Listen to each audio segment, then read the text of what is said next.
Hello बच्चा लोग, तो अब हम लोग पढ़ने वाले हैं क्लास 9 साइंस के चैप्टर नंबर 3 को। और ये चैप्टर है परमाणु एवं अणु। तो क्या तुम्हें पता है ये जो चैप्टर मैं तुम्हें पढ़ा रहा हूं एकदम न्यू जो बुक हमारा आया है एनसीईआरटी का, यानी 2023 का जो न्यू बुक है उससे पढ़ाने वाला हूं।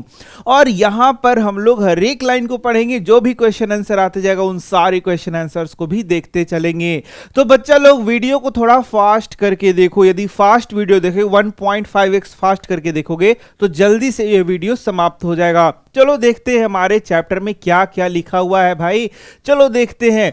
तो यहां पर देख सकते हो क्या बोल रहे हैं, प्राचीन भारतीय एवं ग्रीक दार्शनिक द्रव्य के अज्ञात एवं अदृश्य रूपों से सदैव चकित रहे। देखो ध्यान से, द्रव्य यहां पर क्या कह रहा है, जो भी हम लोग आसपास पदार्थ देख रहे हैं उसको क्या बोल रहा है, द्रव्य बोल रहा है। पदार्थ की विभाज्यता के मत के बारे में भारत में बहुत पहले लगभग 500 ईसा पूर्व विचार व्यक्त किया गया था। अब देखो ध्यान से समझो इसको कि यहां बात कर रहा है पदार्थ के विभाज्यता की। तो सबसे पहले पदार्थ क्या होता है, तो चैप्टर 1 में ही हम लोगों ने पढ़ लिया है, वे सारी चीजें जिसमें द्रव्यमान होता है और आयतन होता है उसे हम लोग क्या कहते हैं, पदार्थ। तो ये फैन क्या है, पदार्थ है। ये कैमरा क्या है, पदार्थ है। ये नमक का ढेला क्या है, पदार्थ है। मैं क्या हूं, पदार्थ है। ये हवा क्या है, पदार्थ है। ये डब्बा क्या है, पदार्थ है। यानी ये सारी चीजें जो हम देख सकते हैं, अनुभव कर सकते हैं, छू सकते हैं, ये क्या है, पदार्थ। हालांकि मैंने तुम्हें पदार्थ के बारे में अच्छे से पढ़ाया है कि ये जो प्रकाश है इसको हम लोग पदार्थ नहीं मानते हैं। ये पदार्थ, इसके बारे में और डिटेल में आगे क्लास 10th में मैं पढ़ाऊंगा प्रकाश के बारे में, लेकिन सिंपल वे में इसको सीधे हम लोग पदार्थ नहीं मानते हैं। तो अब बात है पदार्थ का विभाज्यता कि अरे भाई ये जो पदार्थ है वह किस चीज से बना हुआ है, ये बात। तो प्राचीन काल से ही जो दार्शनिक थे, जो वैज्ञानिक थे, वो जानना चाहते थे कि क्या ये पदार्थ भी किसी चीज से बना हुआ है, क्या कोई ऐसा छोटा छोटा कण है जिससे मिलकर ये बना हुआ है। तो वही इस चैप्टर में हम लोगों को पढ़ना है। अणु के बारे में पढ़ना है, परमाणु के बारे में पढ़ना है। हम लोग देखें कि कैसे ये जो पदार्थ होते हैं परमाणु और अणु से बने होते हैं। तो वो सारा चीज हम लोग पढ़ेंगे एकदम डिटेल में। तो यहां पर कुछ पुरानी बातों को बताया गया है। बोल रहा है भारतीय दार्शनिक महर्षि कनाड ने प्रतिपादित किया था कि यदि हम द्रव्य यानी पदार्थ को विभाजित करते जाएं तो हमें छोटे छोटे कण प्राप्त होते जाएंगे तथा अंत में एक सीमा आएगी जब प्राप्त कण को पुनः विभाजित नहीं किया जा सकेगा। देखो यहां वर्ड लिखा है द्रव्य। द्रव्य, द्रव्य का मतलब होता है पदार्थ, और द्रव ये दोनों अलग अलग चीज हैं, इसमें कंफ्यूज मत होना। द्रव्य मतलब पदार्थ होता है, और द्रव जानते हो ठोस, द्रव और गैस, ये पदार्थ की 3 अवस्थाएं हैं। तो ये द्रव हो गया, समझ रहे हो ना सारी बातों को। तो महर्षि कनाड ने बोला कि जो भी पदार्थ है वह छोटे छोटे कणों से बना होता है, और अल्टीमेटली वो कण इतने छोटे होते हैं जिसको फिर आगे विभाजित नहीं किया जा सकता है। तो बस ये सिंपल बात है, इसको समझना है। बहुत सारा चीज हम लोगों को याद अभी यहां से नहीं करना है। देखो, अर्थात वह सूक्ष्मतम कण अविभाज्य रहेगा। तो कनाद के अनुसार पदार्थ इससे छोटे छोटे कणों से बना होगा, तो लास्ट में वो ऐसे छोटे कण मिलेंगे जिसको विभाजित नहीं किया जा सकता है। इस अविभाज्य सूक्ष्म कण को उन्होंने परमाणु कहा। तो देखो इसका नाम उन्होंने क्या दिया, परमाणु। समझ गए, यहां से परमाणु। लेकिन परमाणु एक्चुअल में क्या होता है वो आगे हम लोग अच्छे से समझेंगे। तो ये तो हिस्ट्री की बातें हैं, कुछ पीछे की बातें बताई जा रही हैं। तो परमाणु क्या मतलब हुआ, एटम। परमाणु को क्या बोलता है, एटम। ए मतलब जिससे नहीं, एब्सेंट हम लोग कहते हैं। टोमियो वर्ड है, ये टॉम आया है टोमियो वर्ड से, इसको मतलब है कि काटना। तो जिसे आगे नहीं काटा जा सकता है, जिसे आगे नहीं तोड़ा जा सकता है, उसी के हम लोग क्या बोलते हैं, एटम, जो कि यहां पर दिया गया है। समझ रहे हो। तो एटम यानी परमाणु का मतलब क्या है, जो कि आगे अविभाजित नहीं किया जा सकता है, उससे परमाणु की संज्ञा दी गई। तो इसको याद करना है नहीं, इसको याद नहीं करना, बस सिंपल बातें इसको समझते चलो, ठीक है। आगे याद करना है कि एक्चुअल में परमाणु होता क्या, वो आगे हम लोग समझेंगे। एक अन्य भारतीय दार्शनिक फकुदा कात्यायन ने इस मत को विस्तृत रूप से समझाया तथा कहा कि ये कण सामान्यतः संयुक्त रूप में पाए जाते हैं जो हमें द्रव्यों के भिन्न भिन्न रूपों में को प्रदान करते हैं। तो अब आ गया कात्यायन है, उन्होंने क्या कहा कि यही जो परमाणु है या यही जो छोटे छोटे कण हैं वो अलग अलग रूप से मिलकर के विभिन्न पदार्थों का निर्माण करते हैं। लगभग इसी समय ग्रीक दार्शनिक डेमोक्रिटस एवं ल्यूसिपस ने सुझाव दिया था कि यदि हम द्रव्य को विभाजित करते जाएं तो एक ऐसी स्थिति आएगी जब प्राप्त कण को पुनः विभाजित नहीं किया जा सकेगा। तो देखो इन्होंने भी वैसा ही बात किया कि द्रव्य को जब विभाजित करते जाए तो हमें एक ऐसा कण मिलेगा जिसको हम लोग फिर विभाजित नहीं कर सकेंगे। उन्होंने इन अविभाज्य कणों को परमाणु अथवा अविभाज्य कहा। परमाणु ये भी कहे इन्होंने भी कहा, ठीक है। ये सभी सुझाव दार्शनिक विचारों पर आधारित है। इन विचारों की वैधता सिद्ध करने के लिए 18वीं शताब्दी तक कोई अधिक प्रयोगात्मक कार्य नहीं हुए थे। तो देखो ये सारे बात दार्शनिक थे, मतलब इसमें कोई प्रयोग की बात नहीं थी, कोई वैज्ञानिक तथ्य इस पर नहीं था। लेकिन अब आता है हमारा 18वीं शताब्दी। तो बोलता है 18वीं शताब्दी के अंत तक वैज्ञानिकों ने तत्व एवं यौगिकों के बीच भेद को समझा तथा स्वाभाविक रूप से यह पता करने की कोशिश की इच्छुक हुए कि तत्व कैसे तथा क्यों संयोग करते हैं। जब तत्व परस्पर संयोग करते हैं तब क्या होता है। तो देखो इसके पहले चैप्टर यानी चैप्टर नंबर 2 में मैंने तत्व के बारे में पूरा बता दिया है। देखो भाई पहले हम लोग चैप्टर 1 पढ़ते हैं, फिर 2 पढ़ते हैं, फिर 3 पढ़ते हैं। ऐसा नहीं कि अचानक चैप्टर नंबर 3 पढ़ लोगे। अब अचानक चैप्टर नंबर यदि 3 तुम पढ़ रहे हो तो तुम्हें तत्व क्या होता है, यौगिक क्या होता है, ये तो पता ही नहीं होगा। और जब ये पता नहीं होगा तो तुम इस चैप्टर को कैसे समझ पाओगे, जरा सा समझो। समझ रहे हो ना बात को। तो यही बात यहां पर चैप्टर नंबर 2 में तुम्हें पढ़ लेना चाहिए था। अब मैं थोड़ा सा तत्वों के बारे में बता देता हूं ताकि तुम्हें कोई कंफ्यूजन ना हो। तो तुम यहां देख सकते हो, ये देखो ये सारे तत्वों को मैंने यहां पर तुम्हें दिखा दिया। ये देखो ये बच्चा लोग है पीरियोडिक टेबल, जो कि पिछले चैप्टर में मैंने तुम्हें कितना अच्छे से बताया था। मैंने बताया था कि दुनिया के जितने भी पदार्थ हैं वह किस चीज से मिलकर बने होते हैं, तत्व से मिलकर बने होते हैं, ठीक है। और ये जो तत्व है उसकी कुल संख्या कितनी है, 118 है। इसी में से किसी न किसी तत्व से मिलकर के दुनिया के सभी पदार्थ बने हुए हैं। ये मैंने कितने अच्छे से तुम्हें पहले समझा दिया है। जैसे मान लो यदि हम बात करें वाटर की यानी जल की, सर जल कैसे बना हुआ है, तो बच्चा लोग जल जो है उसे हम लोग बोलते हैं H2O, यानी कि जल जो है वह हाइड्रोजन से बना हुआ है और ऑक्सीजन से, इन दोनों तत्वों से मिलकर के बना हुआ है। समझ रहे हो।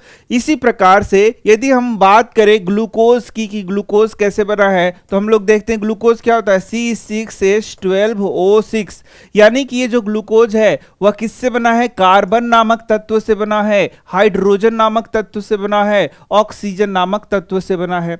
इसी प्रकार यदि हम बात करें साधारण नमक जो हम लोग खाते हैं वो कैसे बना हुआ है, वह होता है NaCl, यानी कि वह सोडियम से बना हुआ है और क्लोरीन से बना हुआ है, इन दोनों तत्वों से बना हुआ है। तो देखा तुमने कि दुनिया के जो भी पदार्थ हैं वह किस चीज से बने होते हैं, तत्व से बने होते हैं। और ये जब तत्व किसी खास अनुपात में मिलते हैं तो फिर अलग अलग पदार्थ यानी कि यौगिकों का निर्माण करते हैं। और इसी प्रकार से यौगिक है और तत्व है, ये सारे जब आपस में मिलते हैं तो फिर मिश्रण का भी निर्माण करते हैं।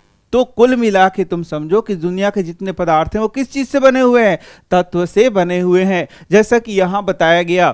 तो यहां देख सकते हो जब तत्व परस्पर संयोग करते हैं तब क्या होता है, तो जब तत्व परस्पर संयोग करते हैं तो विभिन्न प्रकार के यौगिकों का निर्माण करते हैं, ठीक है ना। चलो तो आगे देखो क्या बोल रहा है वैज्ञानिक आंतोआ एल लवाइजिए ने रासायनिक संयोजन के 2 महत्वपूर्ण नियमों को प्रतिपादित किया। तो अब हम लोग को यहाँ पर एक बहुत ही महत्वपूर्ण टॉपिक पढ़ना हुआ है, रासायनिक संयोजन के नियम। इसमें सबसे पहला प्रश्न हमारा यही आएगा कि रासायनिक संयोजन का नियम किसने दिया। तो इसमें दो नाम आता है, एक है लवाइजिए एवं जोसेफ एल प्राउस्ट। लवाइजिए एवं प्राउस्ट ने बहुत अधिक प्रायोगिक कार्यों के पश्चात रासायनिक संयोजन के दो नियम प्रतिपादित किए हैं। ये है पहला क्वेश्चन। तो ये दो नियम क्या है? पहला तो है तुम्हारा द्रव्यमान संरक्षण का नियम, और दूसरा क्या है? दूसरा है स्थिर अनुपात का नियम। तो दोनों के बारे में हम लोगों को पढ़ लेना है। अब देखो द्रव्यमान संरक्षण का नियम क्या कहता है। देखो ये क्या कहता है, जब रासायनिक परिवर्तन यानी कि रासायनिक अभिक्रिया संपन्न होता है तब क्या द्रव्यमान में कोई परिवर्तन होता है? तो देखो इसको पहले मैं स्टेटमेंट पढ़ा देता हूं कि द्रव्यमान संरक्षण का नियम क्या कहता है। तो द्रव्यमान संरक्षण का नियम कहता है कि जब भी कोई रासायनिक अभिक्रिया होती है तो जो नया उत्पाद बन रहा होता है उन दोनों का द्रव्यमान क्या होता है? अपरिवर्तित होता है। यानी द्रव्यमान को ना ही सृजन किया जा सकता है ना ही विनाश किया जा सकता है। अरे मतलब सिंपल सा है भाई कि जितना द्रव्यमान हम लोग यूज कर रहे हैं उतना ही द्रव्यमान का पदार्थ हमें मिलेगा। रासायनिक अभिक्रिया समझ रहे हो? रासायनिक अभिक्रिया क्या है? जब दो या दो से अधिक पदार्थ आपस में मिलकर के नए पदार्थ का निर्माण कर रहे हैं तो वो क्या कहलाएगा? एक रासायनिक अभिक्रिया कहलाएगा। नहीं समझ में आ रहा है क्या भाई रासायनिक अभिक्रिया क्या है? जैसे कि मान लो यदि मैं यहां मैग्नीशियम को ऑक्सीजन की उपस्थिति में जला रहा हूं तो ये दोनों आपस में अभिक्रिया करेगा और इससे क्या बनेगा? मैग्नीशियम ऑक्साइड बनेगा। तो ये जो प्रक्रिया हो रहा है इसी हम लोग क्या बोलते हैं? रासायनिक अभिक्रिया कहते हैं। समझ गए? यानी हमारे प्रकृति में क्या होता है कि बहुत सारे रसायन एक दूसरे से मिलते हैं और नए रसायन का निर्माण करते हैं, या फिर कभी कभी ऐसा होता है कोई एक रसायन टूटता है और नए रसायन का निर्माण करता है। या कुल मिला कैसे समझो कि पुराने रसायन से जब नए रसायन का निर्माण होता है तो उसे ही हम लोग क्या बोलते हैं? रासायनिक अभिक्रिया कहते हैं। समझ रहे हो? तो इस रासायनिक अभिक्रिया में क्या बोल रहा है कि जो पुराने पदार्थ हैं और उनके मिलने से या टूटने से जो नया पदार्थ बन रहा है उन दोनों का द्रव्यमान क्या होता है? अपरिवर्तित। यानी कि यदि 2 किलो इधर हम लोगों ने लिया है पदार्थ तो जो बनेगा वह भी 2 किलो होगा। 4 किलो लिया है तो 4 किलो ही बनेगा। इसे ही क्या कहते हैं? द्रव्यमान संरक्षण का नियम। ना कम होगा और ना ही ज्यादा होगा। तो देखो इसके लिए क्रियाकलाप दिखा रहा है। तो द्रव्यमान संरक्षण के नियम को बताने के लिए यहां पर एक प्रयोग कराया जा रहा है जिसमें बोल रहा है कि दो पदार्थ लीजिए। यहां देखो 1 2 3 सेट पदार्थ है, तुम्हारे पास जो भी है उसको ले सकते हैं। एक्स में हम लोग क्या लिख सकते हैं? कॉपर सल्फेट, और वाई में लिख सकते हैं सोडियम कार्बोनेट। ये पहला सेट का हम लोगों ने ले लिया, इसी पर हम लोग काम करते हैं, इससे हम लोगों को कोई मतलब नहीं है। देखो क्या बोल रहा है कि पहले 2 केमिकल को आप ले लीजिए और केमिकल को जब लेंगे तो उसका द्रव्यमान हम लोग कर लेंगे। उसके बाद इनके बीच में रासायनिक अभिक्रिया करा दीजिए और उसके बाद उसका द्रव्यमान ले लीजिए। जैसे 2 केमिकल लिया हम लोगों ने और दोनों केमिकल को पहले हम लोग तौल लेंगे और उसके बाद इन अलग अलग तौल लेंगे और इसके बाद इन दोनों को मिक्स कर देंगे और मिक्स करने के बाद तौलेंगे। मिक्स करने का मतलब क्या हो गया कि इन दोनों के बीच में रासायनिक अभिक्रिया हो गया। तो रासायनिक अभिक्रिया के पहले तौलेंगे, फिर रासायनिक अभिक्रिया के बाद तौलेंगे, फिर देखेंगे कि क्या दोनों का द्रव्यमान बराबर है। तो बच्चों तुम देखोगे कि यस दोनों का द्रव्यमान बराबर आएगा, जो प्रूफ करता है कि रासायनिक अभिक्रिया के पहले और रासायनिक अभिक्रिया के बाद का द्रव्यमान क्या होता है? संरक्षित रहता है, यानी ना घटता है ना ही बढ़ता है। तो देखो यहां पर बोल रहा है कि एक में हम लोग ले लेंगे सोडियम कार्बोनेट, वाई कह रहा है, और दूसरे में हम लोग क्या ले लेंगे? देखो यही है एक कोनिकल फ्लास्क और ये है टेस्ट ट्यूब। इसमें हम लोग क्या ले लेंगे? इसमें बोलता है कॉपर सल्फेट ले लीजिए और इन दोनों को ऐसे डाल देंगे और इसको अच्छे से इसका मुंह बंद कर लेंगे। ठीक है, इसको मुंह क्या कर लेंगे? बंद कर लेंगे और इसको फिर क्या कर लेंगे? हम लोग तौल लेंगे। देखो यहां जैसे बता रहा है वैसे हम लोग करेंगे कि इसको फिर क्या करना है? हमें तौल लेना है। ये देखो ऐसे डाल करके हम लोग को तौल देना है। तो तुम बताओ ये x और y, ये जो x है और y है, इसमें कोई केमिकल रिएक्शन यानी कि कोई रासायनिक अभिक्रिया अभी हो रहा है, तो आंसर है नहीं, अभी कोई अभिक्रिया नहीं हो रहा है। तो अब इन दोनों का वजन मान लो तौलते हैं तो वो 20 ग्राम आ रहा है। ठीक है, इस सब के साथ पूरा सिस्टम के साथ इसको तौल लो तो 20 ग्राम आ रहा है। यानी रासायनिक अभिक्रिया के पहले इसका द्रव्यमान क्या है, 20 ग्राम। अब इसको थोड़ा सा, मेरे पास तो छोटा है, अब इसको हिलाते हुए इसको गिरा देंगे, इस केमिकल को इसमें गिरा देंगे। दोनों लिया है हमने, नहीं ध्यान दिया तुमने, एक केमिकल इसमें लिया है, एक केमिकल इसमें लिया है। तो अब अंदर ही अंदर, ऐसे बाहर नहीं निकालना है, अंदर ही अंदर, ये देखो ये बंद कर रहे हैं, यहां देखो कॉर्क लगा हुआ है, मेरे पास नहीं है, मैंने इसको ऐसे बंद कर दिया है। अब अंदर ही अंदर इसको गिरा देना है। तो क्या गिराने से रासायनिक अभिक्रिया होगी? यस। तो रासायनिक अभिक्रिया के बाद अब वजन हम लोग लेंगे तो भी ये 20 ग्राम ही आएगा। तो ये क्या प्रूव करता है? ये प्रूव करता है कि जब ये दो रसायन अलग अलग थे तो उसका द्रव्यमान, और जब ये दो रसायन मिल करके रासायनिक अभिक्रिया करके नया पदार्थ बनाता है, उसका द्रव्यमान दोनों बराबर होता है। यानी कि द्रव्यमान का ना निर्माण होता है, ना द्रव्यमान का विनाश होता है। मतलब नहीं समझ रहे हो? मतलब जितना लिया था उतना ही मिल रहा है, ना घट रहा है ना बढ़ रहा है। इसे ही हम लोग कहते हैं द्रव्यमान संरक्षण का नियम। समझ गए? तो यहां पर बोल रहा है, यहां देखना, यहां पर बोलता है, ये सारा मैंने बता दिया, बोलता है कि यहां पर शंक्वाकार फ्लास्क में जब हम लोग उसको पलटते हैं तो क्या रासायनिक अभिक्रिया हुआ है? तो आंसर है यस, रासायनिक अभिक्रिया हुआ है। और जब वजन हम लोग तौलते हैं तो रासायनिक अभिक्रिया के पहले का वजन और रासायनिक अभिक्रिया के बाद का वजन बराबर होता है। अब देखो, क्या आप सोचते हैं कि कोई रासायनिक अभिक्रिया हुई है? हाँ हुई है। फ्लास्क के मुंह पर कॉर्क क्यों लगाते हैं? अब देखो कॉर्क क्यों लगाते हैं, यानी इसका मुंह बंद क्यों करते हैं? क्योंकि इस अभिक्रिया के परिणाम स्वरूप कुछ गैसेस भी बन सकते हैं, तो वो गैसेस बाहर नहीं चला जाए या बाहर से कुछ अंदर नहीं आए, एकदम इसको पैक रखते हैं ताकि न, मतलब ये मेरा सिस्टम जो इसको जब तौले तो हमारा मान जो है सो ना बदले। समझ गए? इसलिए इसको हम लोग मुंह बंद करके करेंगे। क्या फ्लास्क के द्रव्यमान एवं अंतर वस्तुओं में कोई परिवर्तन हुआ है? तो नहीं, कोई द्रव्यमान में परिवर्तन नहीं होता है। समझ में आ रहा है? तो इसी के इस प्रयोग के आधार पर हम लोग क्या कह सकते हैं? द्रव्यमान संरक्षण के नियम अनुसार किसी रासायनिक अभिक्रिया में द्रव्यमान का न तो सृजन किया जा सकता है और न ही विनाश। तो यही क्वेश्चन पूछेगा कि द्रव्यमान संरक्षण का नियम क्या है। तो कोई रासायनिक अभिक्रिया यदि हो रहा है तो उस रासायनिक अभिक्रिया होने के पहले और उसके बाद कोई भी द्रव्यमान में परिवर्तन नहीं होता है। इसे हम लोग क्या बोलते हैं? द्रव्यमान संरक्षण का नियम। समझ गए तुम लोग?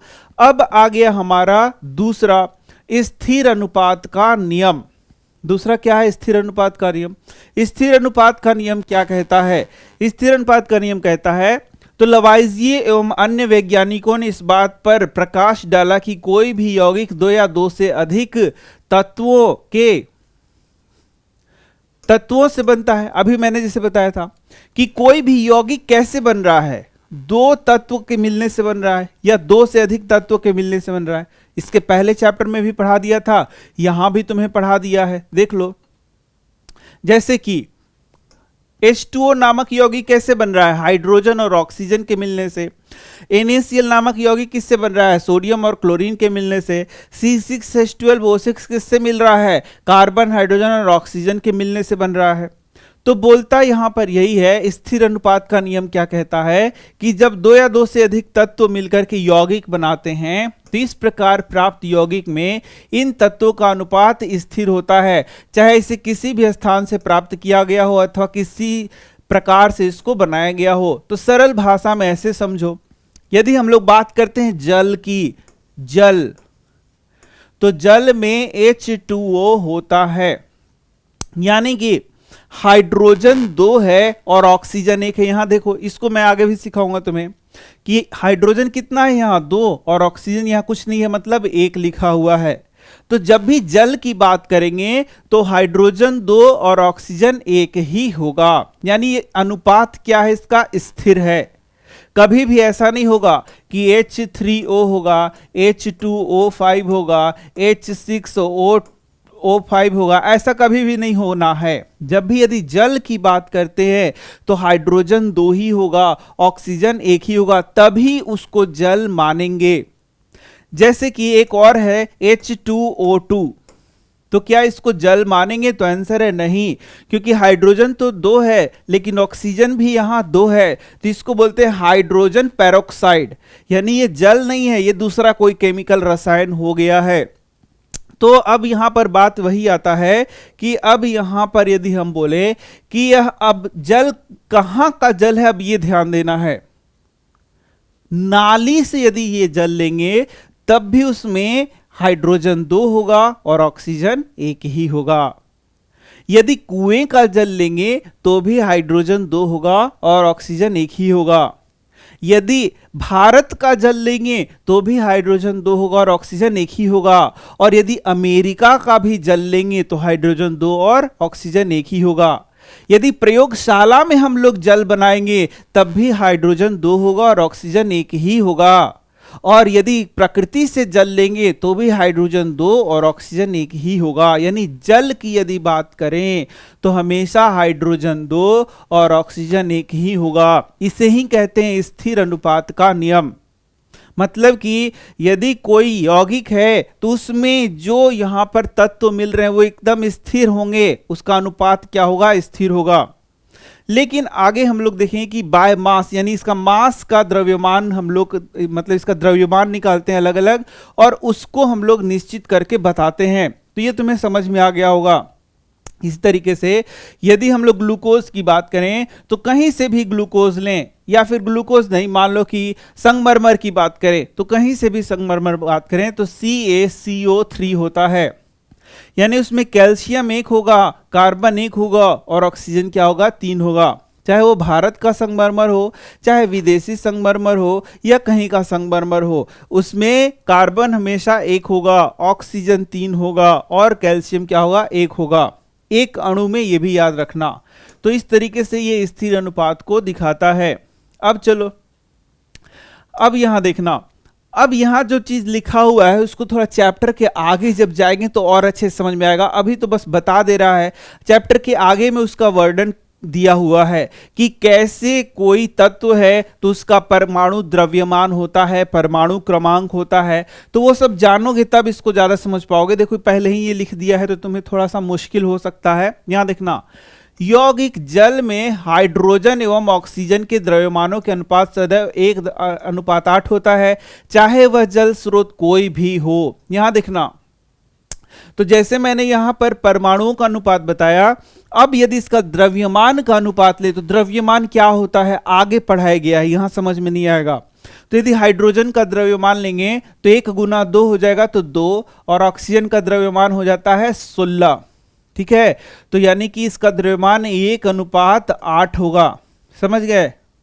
इसका मतलब क्या है कि यदि हम लोग जल में हाइड्रोजन और ऑक्सीजन के द्रव्यमान का अनुपात लें तो सदैव 1:8 ही होगा, हमेशा हमेशा और हमेशा। चाहे कहीं का भी जल लो, भारत का लो या अमेरिका का लो या तुम गंगा जी का लो या यमुना जी का लो या चांपाकल का लो या तुम कहीं और का लो, यदि वो जल है, जल वाटर है, तो हाइड्रोजन और ऑक्सीजन का द्रव्यमान का अनुपात क्या होगा? 1:8 ही होगा। समझ गए? तो तुम्हें थोड़ा मुश्किल हो रहा होगा कि सर ये हाइड्रोजन का द्रव्यमान आपने 2 कैसे लिख दिया, ऑक्सीजन का द्रव्यमान 16 कैसे लिख दिया। तो ये आगे पढ़ाया गया है, अभी यहां नहीं समझ में आया तो एकदम डिलीट मार दो।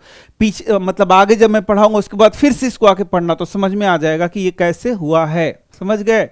इसी प्रकार से देखो यहां एक और दिया गया है, यहां देखो, इसी प्रकार यदि 9 ग्राम जल का अपघटन करें तो सदैव 1 ग्राम हाइड्रोजन और 8 ग्राम ऑक्सीजन ही प्राप्त होगा। होगा ना? बिल्कुल होगा। थोड़ा आगे पढ़ना होगा तभी समझ में आएगा। अब चलो, अमोनिया NH3 में नाइट्रोजन एवं हाइड्रोजन द्रव्यमानों का अनुपात सदैव 14:3 के में विद्यमान रहता है, चाहे अमोनिया किसी भी प्रकार से निर्मित हुआ हो या किसी भी स्रोत से प्राप्त हुआ हो। अब देखो, अमोनिया को कहते हैं NH3, याद कर लेना। अब ये सब क्या है सर, ये सूत्र कैसे बनता है, N मतलब नाइट्रोजन कैसे होता है, H मतलब हाइड्रोजन कैसे, तो ये सब आगे पढ़ा दिया गया है। अभी तुमको बहुत चीज समझा दिया गया, लेकिन कुछ जानकारी तुम्हें है ही नहीं।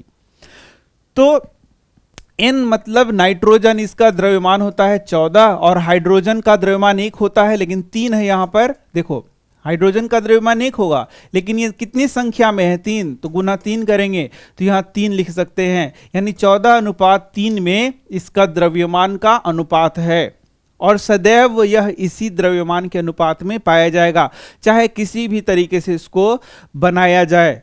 तो इसे ही कहते हैं स्थिर अनुपात का नियम, कि यदि कोई एक यौगिक है तो उसमें जो तत्व मिले हुए हैं उसका अनुपात सदैव क्या होता है, स्थिर होता है, न कभी घट सकता है न कभी बढ़ सकता है।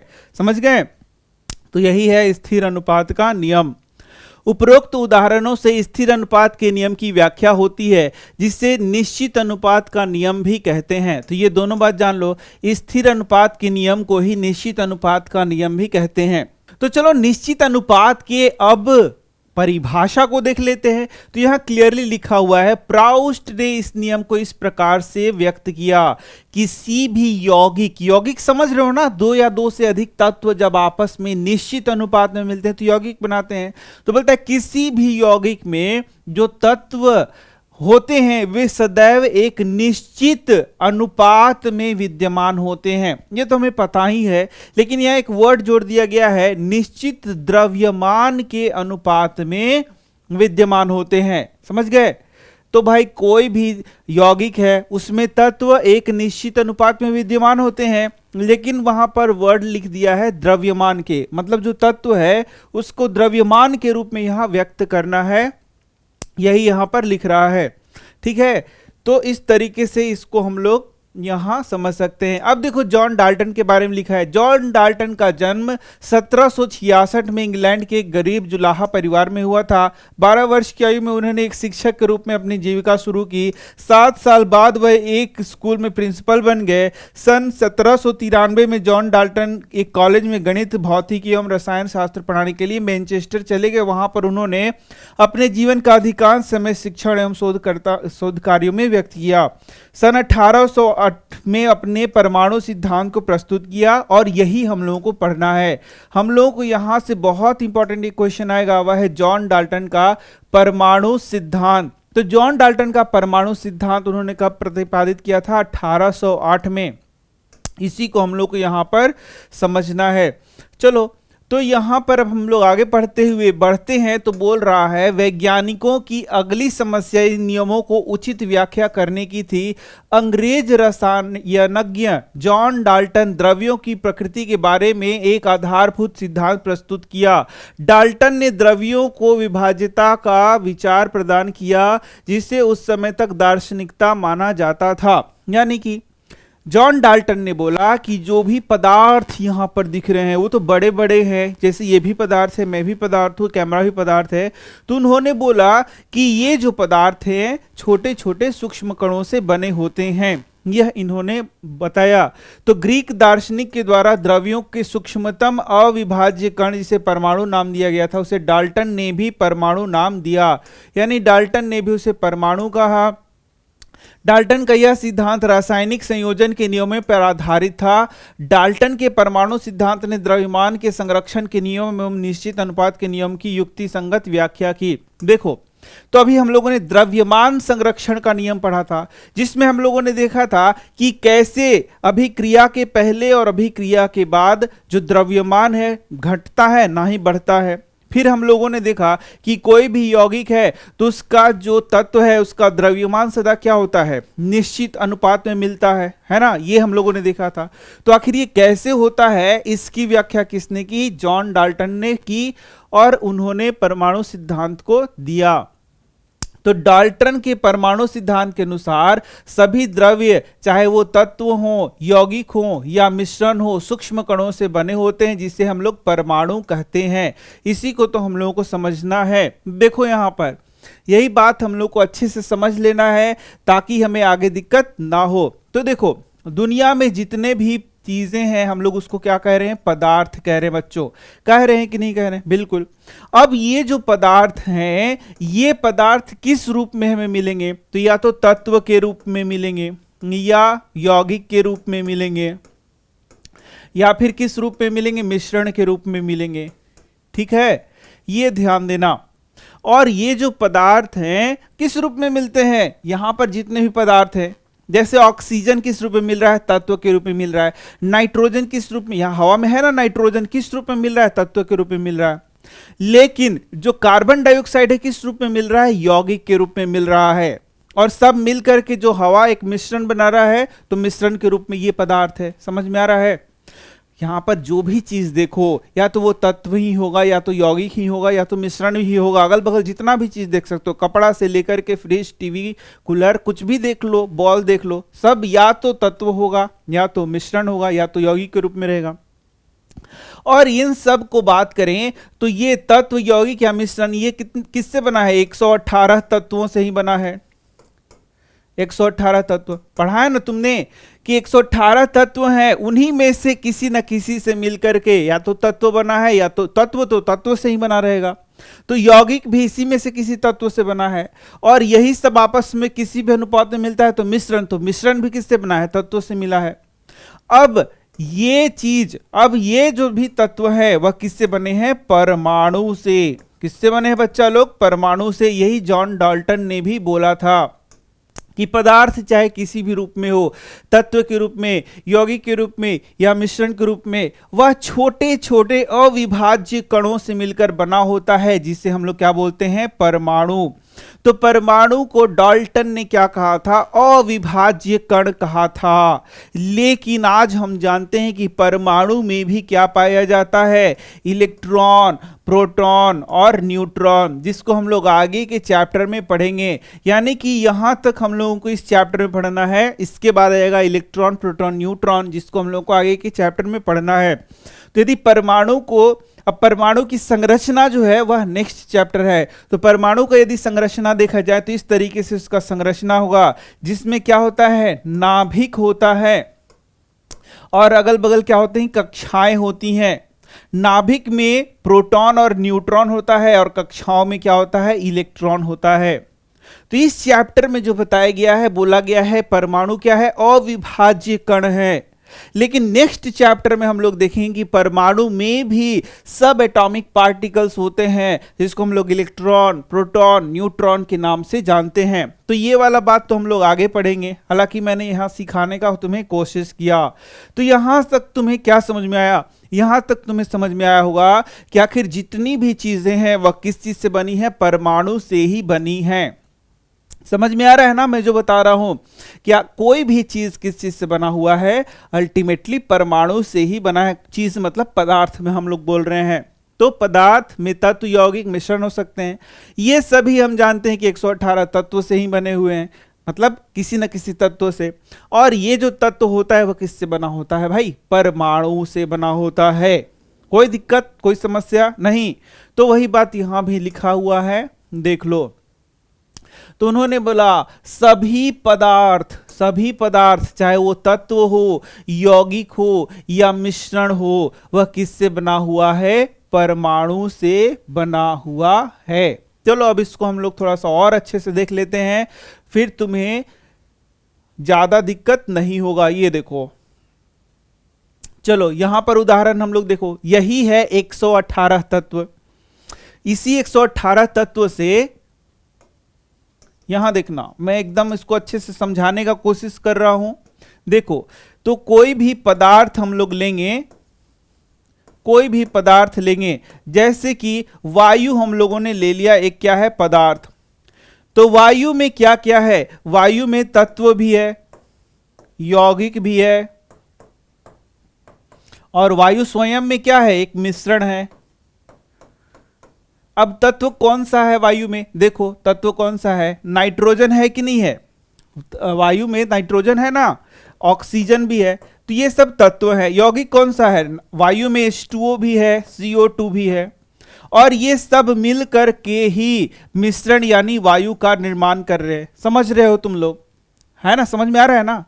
तो यानी कि वायु क्या है, एक पदार्थ है, मिश्रण है, जो कि तत्व और यौगिक से मिलकर के बना हुआ है, इसमें सारा चीज मौजूद है। लेकिन अब हरेक की बात करें तो ये क्या है, ये सब तत्व ही है। जैसे कि ये जो 118 तत्व हमारे पास हैं, इसी में से किसी न किसी से मिलकर के ये बना है। जैसे अब देखते जाओ, नाइट्रोजन नामक तत्व किससे बना है, तो वो तो तत्व खुद ही है, नाइट्रोजन से बना है।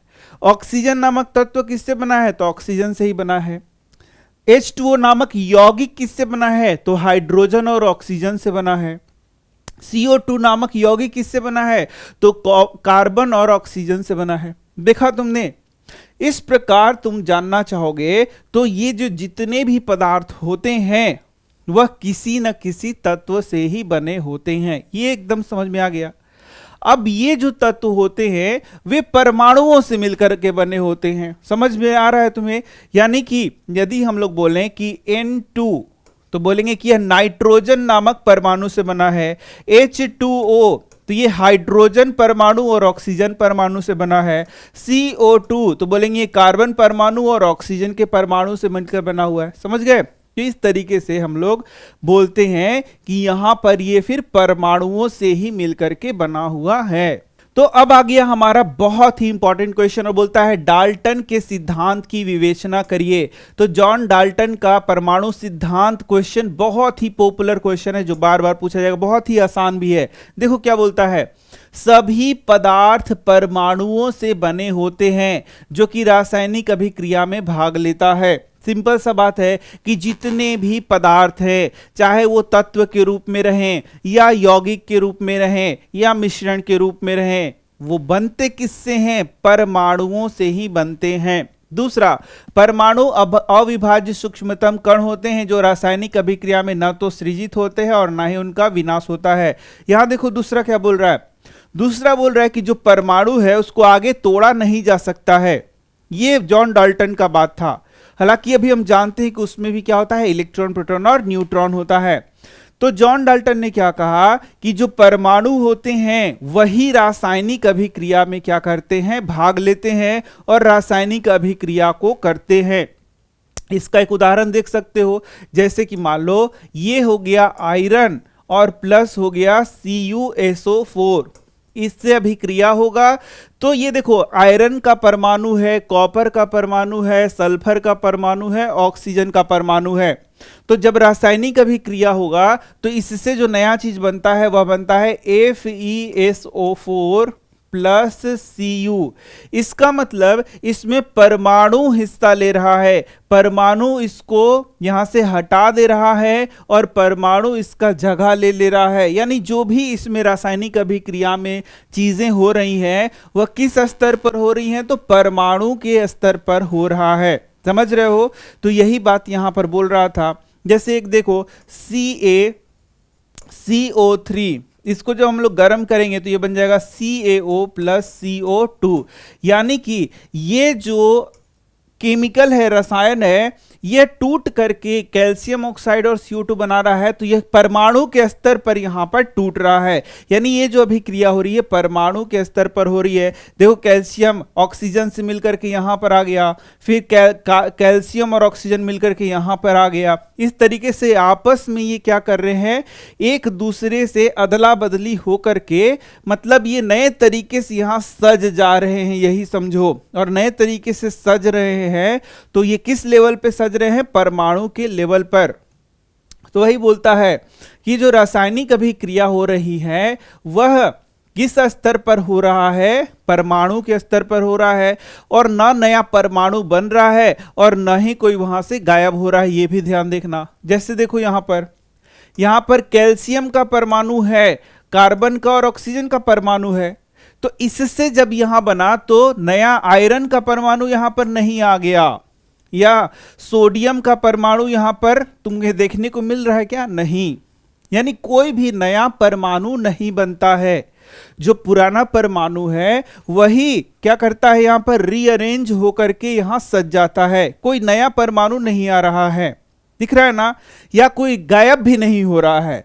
जैसे यहाँ कैल्शियम था तो यहाँ भी कैल्शियम तुम्हें देखने को मिलेगा, यहाँ कार्बन था तो यहाँ भी कार्बन है, यहाँ ऑक्सीजन था तो देखो यहाँ भी ऑक्सीजन है। इसका मतलब जब रासायनिक अभिक्रिया हो रहा है तो जो परमाणु था पहले उस वही बाद में भी रहता है, ऐसा नहीं कि कोई गायब हो जा रहा है या कोई नया आ जा रहा है, ऐसा नहीं होता है।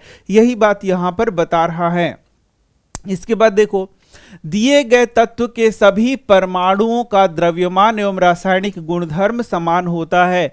यानी जो परमाणु होते हैं, कोई भी एक तत्व है उसका परमाणु, जैसे कि मान लो ये मेरे पास एल्युमिनियम है, ठीक है, और मान लो तुम्हारे पास भी कोई एल्युमिनियम है, तो यदि इसका मैं एक परमाणु लूं, मान लो इस एल्युमिनियम का मैंने एक परमाणु लिया और जो तुम्हारे पास एल्युमिनियम है तुमने भी उसका एक परमाणु लिया, तो जो गुणधर्म ये एल्युमिनियम शो करेगा वही गुणधर्म तुम्हारा वाला एल्युमिनियम भी शो करेगा। या दुनिया का कहीं भी यदि एल्युमिनियम हो तो वैसा ही गुणधर्म वो रखेगा, उसका परमाणु द्रव्यमान भी वही रहेगा, जो तुम्हारे वाले का है उतना ही मेरे वाले का रहेगा। समझ गए? यानी ये जो तत्व का परमाणु है वह जिस भी मतलब यदि एल्युमिनियम है तो दुनिया का कोई भी एल्युमिनियम हो वह वैसा ही गुणधर्म को प्रदर्शित करेगा, यानी परमाणु में कोई बदलाव नहीं होगा। चलो, भिन्न भिन्न तत्वों के परमाणुओं के द्रव्यमान एवं रासायनिक गुणधर्म भिन्न भिन्न होते हैं। अब अलग अलग तत्व के जो परमाणु हैं, जैसे कि अब एल्युमिनियम का परमाणु है और एक लोहा का परमाणु है, तो लोहा का परमाणु एल्युमिनियम के परमाणु से अलग होगा, गुणधर्म भी अलग अलग होगा, ठीक है, यानी इसका अलग नेचर होगा, इसका अलग नेचर होगा, यही बात बोलता है। चलो, भिन्न भिन्न तत्वों के परमाणु परस्पर छोटी पूर्ण संख्या के अनुपात में संयोग कर यौगिक बनाते हैं। तो ये तो हम लोगों ने पढ़ लिया कि परमाणु ही आपस में मिलते हैं और यौगिक बनाते हैं। जैसे 2H मिलता है और 1O मिलता है तो ये बनाते हैं H2O, यानी कि जल का अणु बनाते हैं। ये जल का अणु बनाया गया। ये हाइड्रोजन का परमाणु है, ये भी हाइड्रोजन का परमाणु है, ये ऑक्सीजन का परमाणु है। तो वही अलग अलग परमाणु मिलते हैं और ये पूर्ण संख्याओं में मिलते हैं और मिल करके फिर अणु का निर्माण करते हैं, या फिर बोलेंगे यौगिक का निर्माण करते हैं। देखो, कार्बन नामक परमाणु 2 ऑक्सीजन नामक परमाणुओं से मिलता है और CO2 नामक यौगिक का निर्माण करता है, या फिर बोले CO2 के अणु का निर्माण करता है। समझ रहे हो सारे बातों को? वही यहां पर लिखा हुआ है। तो यही सब चीजें हम लोगों को समझना है। किसी भी यौगिक के में परमाणुओं के सापेक्ष संख्या एवं प्रकार निश्चित होते हैं। तो यदि यौगिक में हम लोग परमाणुओं को देखें तो उसका सापेक्ष संख्या और प्रकार क्या होगा, निश्चित होगा, वो नहीं बदलता है। यही सब बातें यहाँ पर लिखी हैं। आप अगले अध्याय में यह अध्ययन करेंगे कि परमाणु और भी छोटे छोटे कण विद्यमान होते हैं, वो मैंने अभी पढ़ा दिया, इलेक्ट्रॉन, प्रोटॉन और न्यूट्रॉन। तो ये मैंने अभी तुम्हें यहाँ पर बता दिया है। चलो, तो अब हमारा नेक्स्ट टॉपिक आ ही गया, वह है परमाणु क्या है। तो तुम अब तो पूरी तरीके से समझ गए हो कि दुनिया का जितना भी पदार्थ है वो तत्व से बना होता है, और जो तत्व है वह किससे बना होता है? परमाणु से। बस इतना सिंपल सा समझ लो, ठीक है। तो यहां देख लो, क्या आपने कभी किसी इमारत की दीवार बनते देखा है? इस दीवार में से एक कमरा एवं एक कमरा समूह में से एक इमारत निर्मित होता है। उस विशाल इमारत की रचनात्मक इकाई क्या है? तो ईंट है। यदि हम पूरा दीवार देखें तो वो किस चीज से बना है? छोटे छोटे इकाइयों से बना है, यानी ईंट से बना हुआ है, ठीक है ना, ईंट से बना हुआ है। और यदि पूरा इमारत देखें तो इमारत किसकी इकाई क्या हो गया? छोटा छोटा रूम हो गया, यह भी। लेकिन सिंपल सा बात है कि ये दीवार किससे बना भैया? ईंट से बना हुआ है। ठीक इसी प्रकार से ये तत्व है, देखो ये एल्युमिनियम नामक तत्व है। ये पूरा तुमको दिख रहा है ना, ये इतना बड़ा एल्युमिनियम, लेकिन ये एल्युमिनियम नामक तत्व है। और ये किससे बना है? तो एल्युमिनियम के परमाणु से बना हुआ है। देखो, ये जो लोहा है, ये लोहा पूरा तत्व है लोहा। और ये किससे बना है? तो लोहे के परमाणु से बना, यानी छोटे छोटे परमाणुओं से बना हुआ है। इसी प्रकार से यहां पर देख सकते हो तुम, और भी मैं कुछ दिखाता हूं। ये देखो, ये है शीशा। तो शीशा किससे बना हुआ? ये भी तत्व से बना हुआ है, और ये शीशा के परमाणुओं से बना हुआ है। ठीक है, ऐसे ही बहुत सारे उदाहरण है, जैसे सोना हो गया, चांदी हो गई, या 118 जो सारे तत्व मैंने बताए हैं, वो सारे तत्व किस उसके परमाणुओं से बने होते हैं। तो इसी को मैं दिखा दे रहा हूं तुम्हें बहुत अच्छे से, तो तुम्हें सब समझ में आ जाएगा। ये देखो, अब मैं सीधे तुम्हें परमाणुओं को ही दिखा रहा हूं, यहां देखना, तुम कितने अच्छे से समझ जाओगे। ये देखो, तो ये रहा हाइड्रोजन। तो हाइड्रोजन किससे बना है बच्चा लोग? तो हाइड्रोजन के परमाणु से बना हुआ है। ये देखो कार्बन, कार्बन किससे बना? देखो, ये कार्बन का परमाणु से बना हुआ। देख रहे हो, ये अलग है, हाइड्रोजन से ये अलग है ना, बिल्कुल। तो हाइड्रोजन किससे बना है? हाइड्रोजन के परमाणु से। कार्बन किससे बना है? कार्बन के परमाणु से। कार्बन समझते हो ना, जो पेंसिल हम लोग लिख रहे हैं, तो उसका जो टिप होता है वह क्या है? कार्बन से बना है। हीरा किस चीज से बना होता है? कार्बन से बना होता है। तुम्हारा कोयला किस चीज से बना होता है? कार्बन से बना होता है। और फिर देखोगे तो हमारा शरीर भी किससे बना है? इसमें भी कार्बन मौजूद होता है। हमारे कपड़े में भी कार्बन मौजूद है। ये जो स्विच बोर्ड है उसमें भी कार्बन मौजूद है। यानी कि जो कार्बन नामक तत्व है वह कार्बन के परमाणुओं से बना हुआ है। जो आयरन, यहां देखना, ऑक्सीजन है, वो ऑक्सीजन के परमाणु से बना हुआ है। जो तुम्हारा यहां पर आयरन है, देखो, तो आयरन आयरन के परमाणुओं से बना हुआ है। समझ रहे हो ना? समझने का ये है कि ये जो बड़ा सा आयरन दिख रहा है, इतना बड़ा आयरन दिख रहा है, वह आयरन छोटे छोटे आयरन के परमाणुओं से बना हुआ है। अब परमाणु समझ रहे हो? तो परमाणु एक इतना सूक्ष्म चीज हो गया जिससे मिलकर ये पूरा लोहा बना हुआ है। परमाणु देख लो, ये एल्युमिनियम, पूरा एल्युमिनियम है। लेकिन हम बोले कि भाई एल्युमिनियम कैसे बना है, तो बोलेंगे एल्युमिनियम के छोटे छोटे परमाणुओं से ये बना हुआ है। देखो कितना मैं कोशिश कर रहा हूं कि तुम्हें समझा सकूं। अब भी नहीं समझ पा रहे हो तो क्या समझ पाओगे? देखो, बड़ा सा गेट है लोहे का, तो वो किससे बना है? छोटे छोटे लोहे के परमाणुओं से बना हुआ है।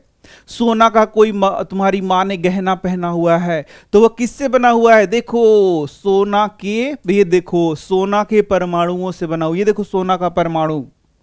चांदी का कोई पाजेब तुम्हारी मम्मी ने पहना है, तो ये देखो, चांदी का ये क्या है? परमाणु है। चांदी के परमाणु से वो बना हुआ है। समझ रहे हो? यानी जितने भी तत्व तुम्हें देखने को मिलते हैं वो बड़े बड़े दिखते हैं ना, लेकिन वो किससे बने होते हैं? छोटे छोटे परमाणुओं से मिलकर के बने होते हैं। इतना मैंने समझाया भाई, बहुत कोशिश कर रहा हूं मैं कि तुम्हें पूरा समझ में आ जाए। तो वही यहां भी बता रहा है, देख लो, यही बताया कि परमाणु क्या होता है। तो कोई भी जो तत्व है, या कोई भी यौगिक है, या कोई भी मिश्रण है, वह छोटे छोटे परमाणुओं से ही मिलकर के बना हुआ है। अब देखो, बोलता है परमाणु कितने बड़े होते हैं, ये बोल रहा है।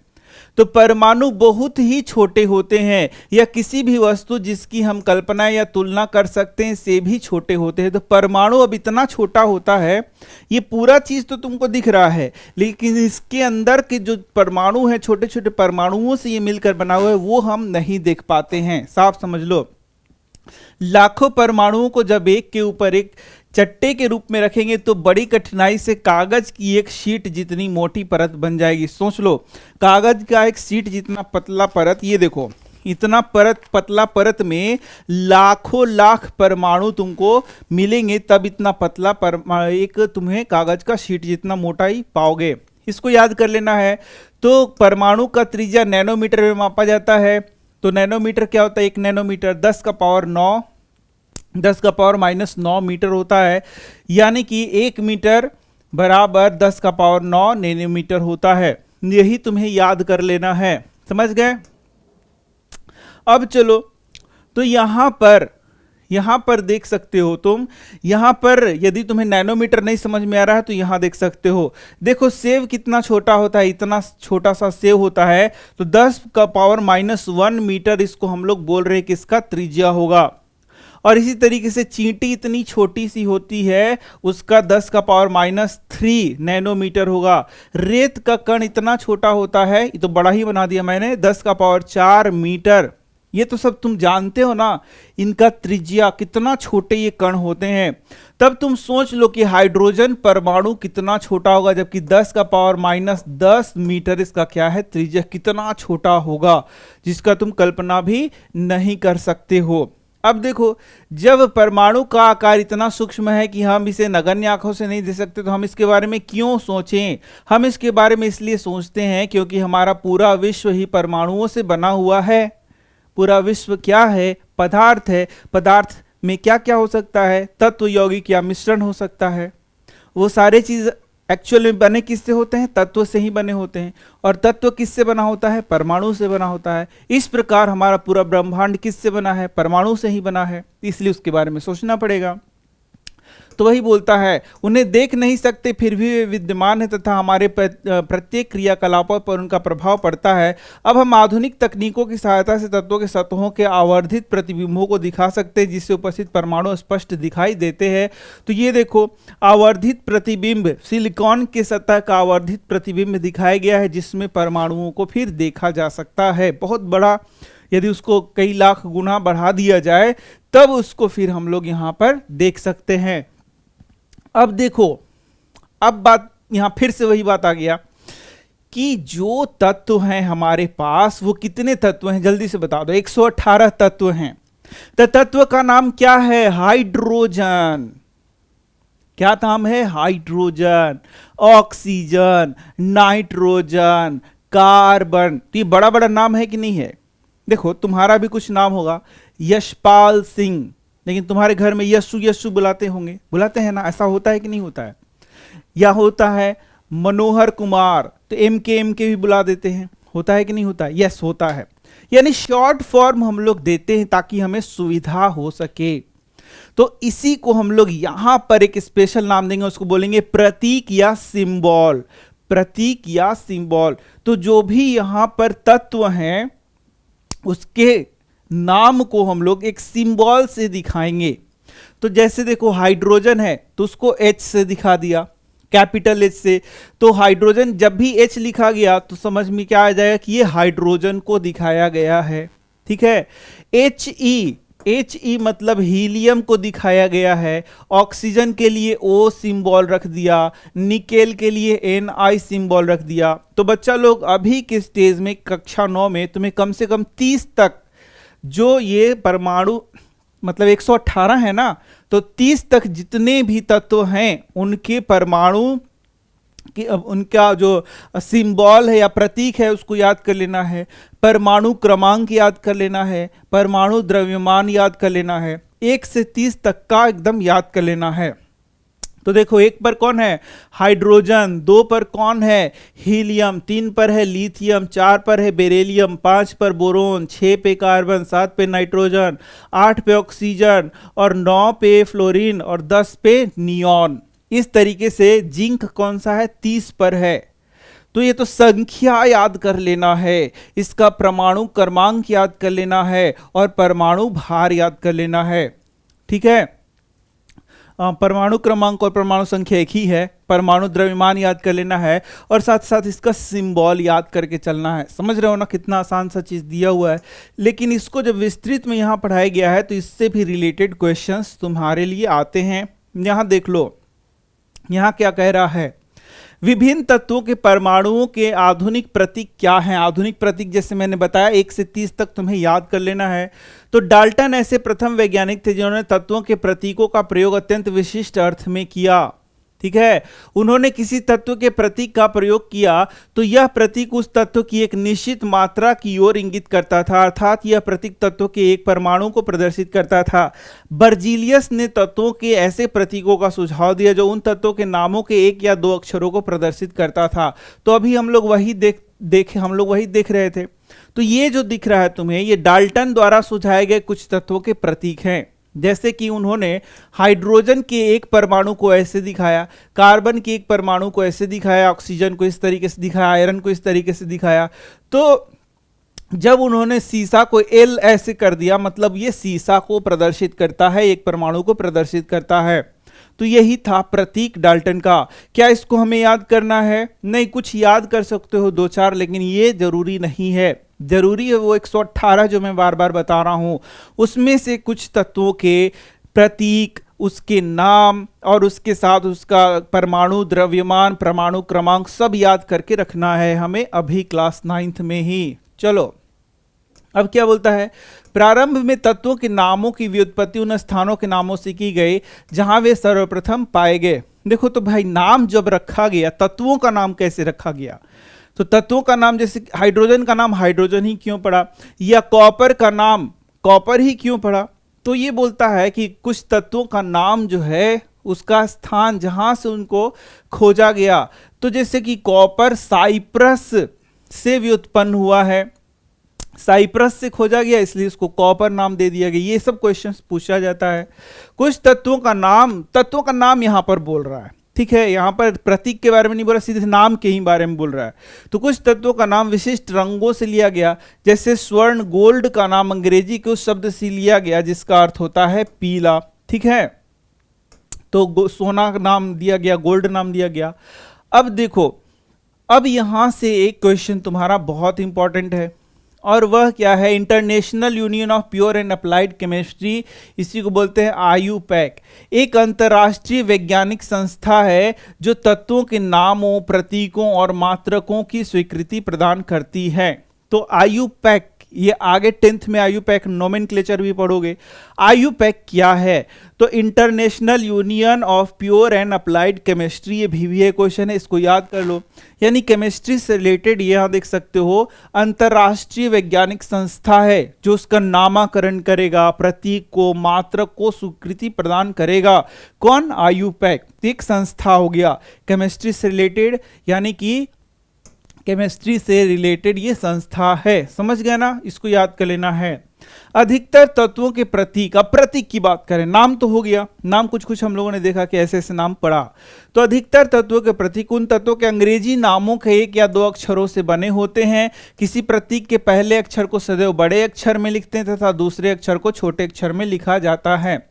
तो ये हम लोगों ने तो अभी देख ही लिया, 118 तत्व ही है हमारे पास, तो हम लोग छोटा मोटा चीज क्यों देखें?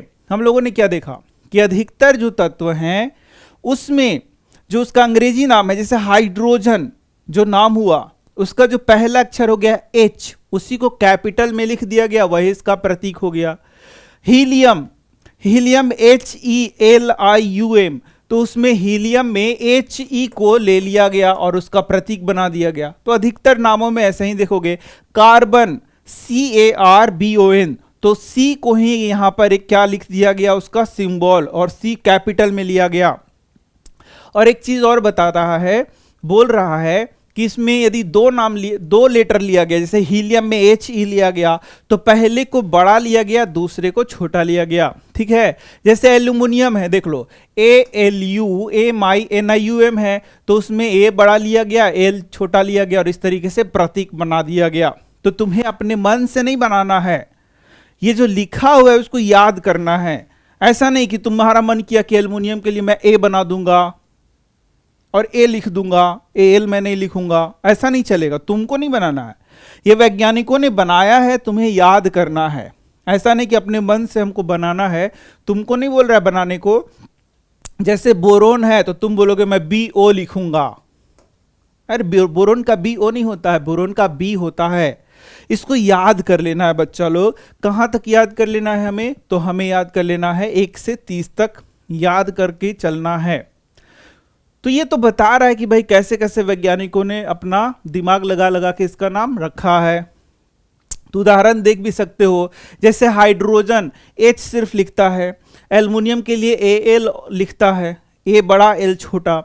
कोबाल्ट के लिए CO लिखता है, देखो यहाँ कोबाल्ट वाला देख लो, C है बड़ा और O छोटा, ये है कोबाल्ट।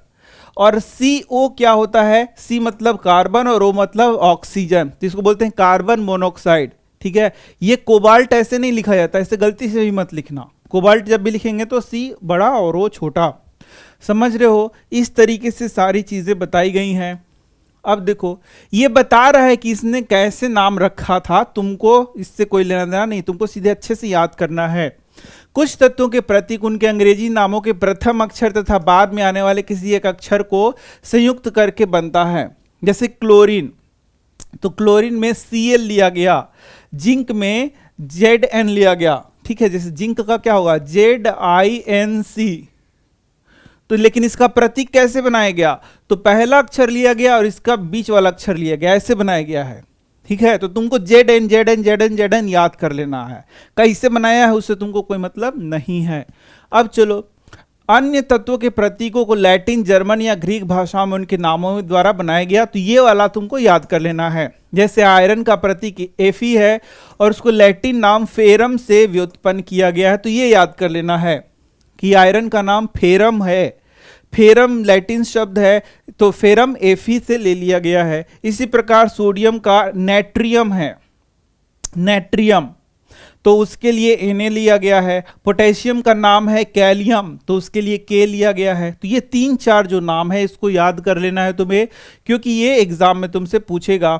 चलो और भी देख सकते हो, जैसे कि देखो यहां पर मैंने क्या बताया, सोडियम का नाम है नेट्रियम से लिया गया है, आयरन फेरम से लिया गया है, पोटेशियम कैलियम से लिया गया है, कॉपर क्यूप्रम से लिया गया है और गोल्ड ऑरम से लिया गया है, सिल्वर अर्जेंटम से लिया गया है, इसलिए इसका Ag होता है, ठीक है, समझ रहे हो। फिर से बता दूं, सिल्वर जो नाम है वह लैटिन के अर्जेंटम से लिया गया, इसलिए इसका प्रतीक है Ag। गोल्ड जो है ऑरम से लिया गया, इसलिए इसका प्रतीक है Au। सोडियम नेट्रियम से लिया गया, इसलिए प्रतीक है Na। आयरन फेरम से लिया गया, इसलिए प्रतीक है Fe। पोटेशियम कैलियम से लिया गया, इसलिए प्रतीक है K। कॉपर क्यूप्रम से लिया गया, इसलिए प्रतीक है Cu।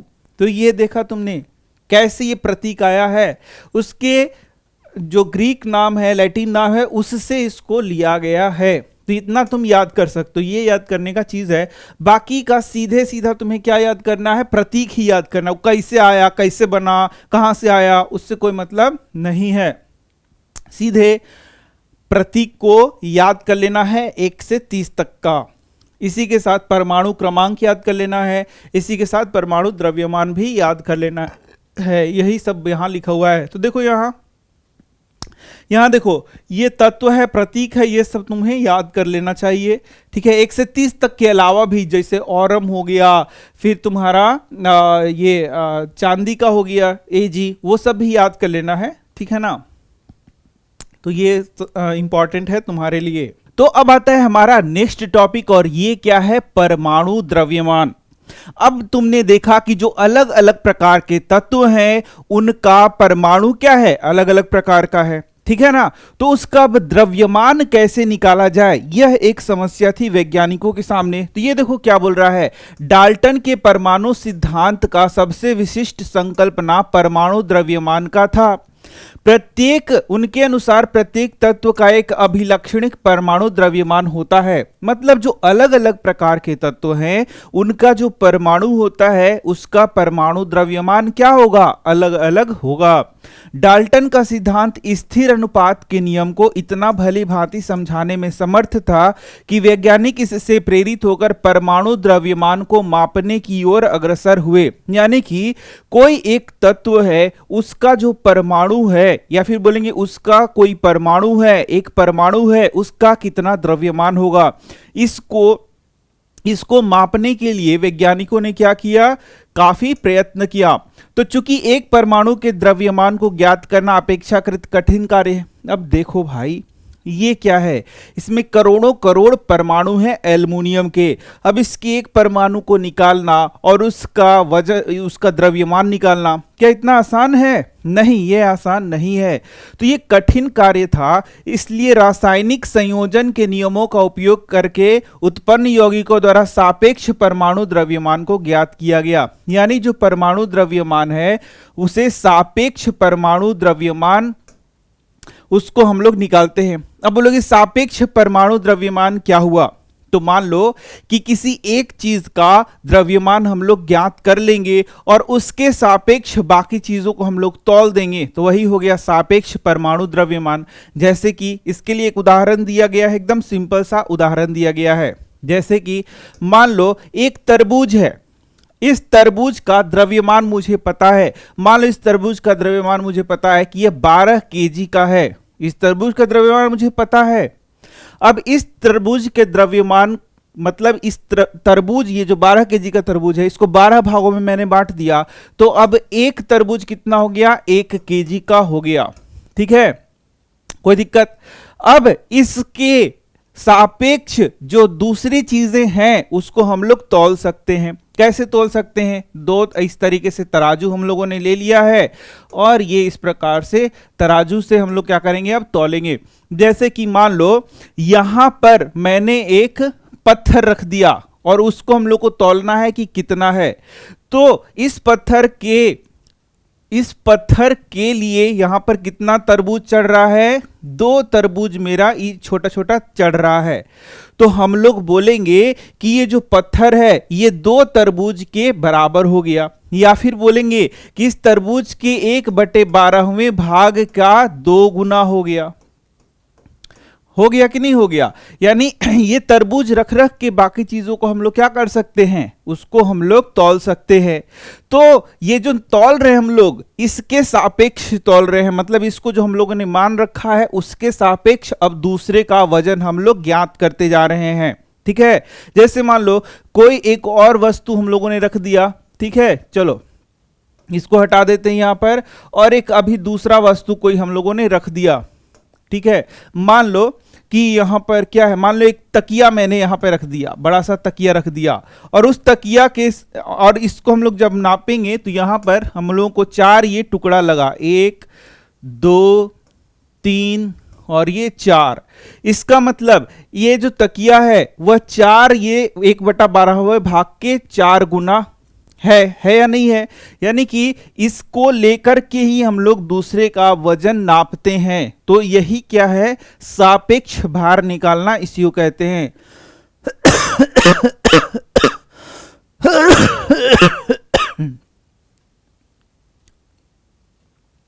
तो इसी को हम लोग कहते हैं कि सापेक्ष द्रव्यमान को निकालना। इसके तुलना में अब द्रव्यमान को निकाला जा रहा है। समझ रहे हो इस बात को? तो यही हम लोग कर रहे हैं। चलो यहां पर तो ऊपर से यहां देखो, तो प्रत्येक परमाणु का द्रव्यमान को निकालना उतना आसान नहीं था। तो क्या किया गया? सापेक्ष परमाणु द्रव्यमान ज्ञात किया गया। यानी कि किसी एक को मान लिया गया और उसके सापेक्ष वह कितना भारी है, कितना उसका द्रव्यमान है, यह निकाला जाने लगा। चलो अब आगे देखते हैं। हम यहां पर एक यौगिक कार्बन मोनोऑक्साइड का उदाहरण लेते हैं। अब देखो एक और उदाहरण से इसको समझाया गया है, जो कार्बन एवं ऑक्सीजन द्वारा निर्मित होता है। तो बोलता है प्रायोगिक तौर पर, यानी प्रैक्टिकली, नॉर्मली जो हम लोग प्रैक्टिकल करते हैं, तो उसमें ये पाया गया, वास्तव में क्या पाया गया कि जो 3 ग्राम कार्बन है वो 4 ग्राम ऑक्सीजन से क्या करता है? संयोजन करके कार्बन मोनोऑक्साइड बनाता है।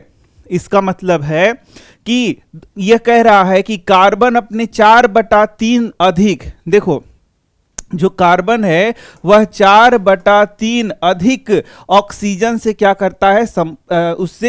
उससे क्या करता है? संयोग करता है। इसका मतलब क्या हुआ कि यदि कार्बन को 1 यूनिट मान लें, 1 यूनिट, तो ऑक्सीजन का कितना लगेगा? तो इसको भाग दे के देखो, 4/3 से भाग दे करके देखो, तो 1 पॉइंट, तो ये हो गया 3, तो ये हो गया 1 पॉइंट, तो 33 इस तरीके से आएगा, 1.33। समझ में आ रहा है? यानी यदि कार्बन 1 U है तो ऑक्सीजन कितना होगा? 1.33 U माना जाएगा। समझ रहे हो ना? यानी ऑक्सीजन क्या है? भारी है, मतलब द्रव्यमान ज्यादा है, और कार्बन का द्रव्यमान क्या है? कम है। समझ रहे हो? तो इस तरीके से यहां पर इसको निकाला जा सकता है। ठीक है ना? तो यही बोल रहा है। मान लीजिए हम परमाणु द्रव्यमान की इकाई को एक कार्बन परमाणु द्रव्यमान के बराबर मानते हैं, तो कार्बन परमाणु की यदि 1 U माना जाए तो ऑक्सीजन उससे 4/3 भारी था, यानी ऑक्सीजन कितना हो जाएगा? 1.33 U हो जाएगा। कार्बन 1 है तो ऑक्सीजन क्या हो जाएगा? 1.33 U हो जाएगा। इस प्रकार से हम लोग इसको ज्ञात करते हैं। अब चलो यहां से कुछ इंपॉर्टेंट बात है जिसको समझना है, किस प्रकार से ज्ञात करते हैं ये तुम्हें नहीं पढ़ना है, आगे हम लोग जो पढ़ने वाले हैं वो एग्जाम में पूछता है। अब देखो, प्रारंभ में परमाणु द्रव्यमान को एएमयू द्वारा संक्षेप में लिखते थे, एटॉमिक मास यूनिट, लेकिन आजकल आईयूपैक के नवीनतम अनुमोदन से इसे यू यूनिफाइड द्रव्यमान लिखते हैं, यानी एएमयू की जगह यू हम लोग यूज करते हैं। अब चलो देखो, लेकिन द्रव्यमानों की इकाई को यथासंभव पूर्णांक या लगभग पूर्णांक में व्यक्त करना अधिक सुविधाजनक होगा। आगे चलकर मतलब जब द्रव्यमान को हम लोग व्यक्त करते हैं तो पूर्णांक में यदि आ जाए तो बहुत अच्छा है। तो आगे चलकर वैज्ञानिकों ने परमाणु द्रव्यमानों की भिन्न भिन्न इकाइयों के बारे में विचार व्यक्त किए। वैज्ञानिक जब विभिन्न परमाणु द्रव्यमान की इकाइयों के बारे में शोधरत थे तो उन्होंने प्रारंभ में प्राकृतिक ऑक्सीजन परमाणु के द्रव्यमान के 1/16 भाग को इकाई के रूप में ले लिया। तो किसके सापेक्ष किस तत्व के सापेक्ष बाकी तत्वों का परमाणु द्रव्यमान ज्ञात किया जाए, इसके लिए वैज्ञानिक क्या थे, मतलब वो सोच रहे थे कि कौन सा तत्व ऐसा हो जिसके सापेक्ष दूसरे तत्वों का परमाणु द्रव्यमान हम लोग निकालें। ठीक है, तो उन्होंने क्या किया, ऑक्सीजन को क्या मान लिया, ऑक्सीजन को अपना एक इकाई के रूप में लिया। देखो, तो उन्होंने क्या किया, उन्होंने ऑक्सीजन परमाणु के द्रव्यमान को के 1/16वें भाग को इकाई के रूप में ले लिया, समझ गए, और उसके मतलब शुरू में ऐसा किया था, और उसको लेकर के बाकी जितने भी तत्व थे उसके द्रव्यमान को क्या किया, निकालना शुरू कर दिया। ठीक है ना, तो ये पहले लिया जाता था, अब कार्बन 12 को ऐसा माना जाता है। तो यहां से तुम्हारा क्वेश्चन हुआ कि भाई ऑक्सीजन को क्यों लिया गया था, या फिर बोले ऑक्सीजन के 1/16वें भाग को क्यों इकाई के रूप में लिया गया था। इकाई समझ रहे हो ना, जिसको लेकर के हम लोग तौल रहे थे उसी को इकाई कह रहे हैं। समझो जरा सा, ये एक एक जो दिख रहा है ना, यही इकाई हो गया, या फिर इस तरीके से इकाई मान सकते हैं, इसको भी बोल सकते हैं इकाई। इसके 1/12वें भाग को हम लोग क्या कह सकते हैं, इकाई। तो ये एक एक जो तौलने के लिए जिसका हम लोग यूज कर रहे हैं वही इकाई हो गया। जैसे कि ये हम लोगों ने यूज किया, 4 यहां पर यूज हुआ तो ये 4 इकाई हो गया, 5 यूज करेंगे तो 5 इकाई होगा, 8 इकाई यूज करेंगे तो 8 इकाई होगा, 16 इकाई यूज करेंगे तो 16, मतलब इसी का नाम इकाई हो गया। समझो, इसका नाम इकाई हो गया, या फिर इसके 1/12वें भाग को इकाई कहेंगे, है ना। तो ये पूरे का 1/12वां भाग ये हुआ, और इसी को क्या मान रहे हैं, इकाई। समझ गए ना तुम लोग, तो वही चीज बोल रहा है, और इसी का उपयोग कर करके बाकी तत्वों के परमाणु को हम लोग तौलते रहते हैं, बस वही सिंपल सा है। तो जरूर समझ में आ गया होगा तुम्हें। तो अब बात है, ये तो मैंने 12 वाला बताया, लेकिन यहां पर यहां पर ऑक्सीजन वाला बताया। तो ऑक्सीजन को जब ऑक्सीजन के कितने भाग को इकाई माना गया, तो 1/16वें भाग को उसको इकाई माना गया था। समझ गए, तो क्यों लिया गया था ऑक्सीजन को, ये क्वेश्चन था। तो यहां लिखता है, और क्योंकि ऑक्सीजन अनेक तत्वों के साथ अभिक्रिया करता है, इसका परमाणु द्रव्यमान इकाई द्वारा अधिकांश तत्वों के परमाणु द्रव्यमान पूर्णांक में प्राप्त होते हैं। यानी यदि ऑक्सीजन के 1/16वें भाग से बाकी की तुलना की जा रही थी तो सारे का द्रव्यमान पूर्णांक में आ रहा था।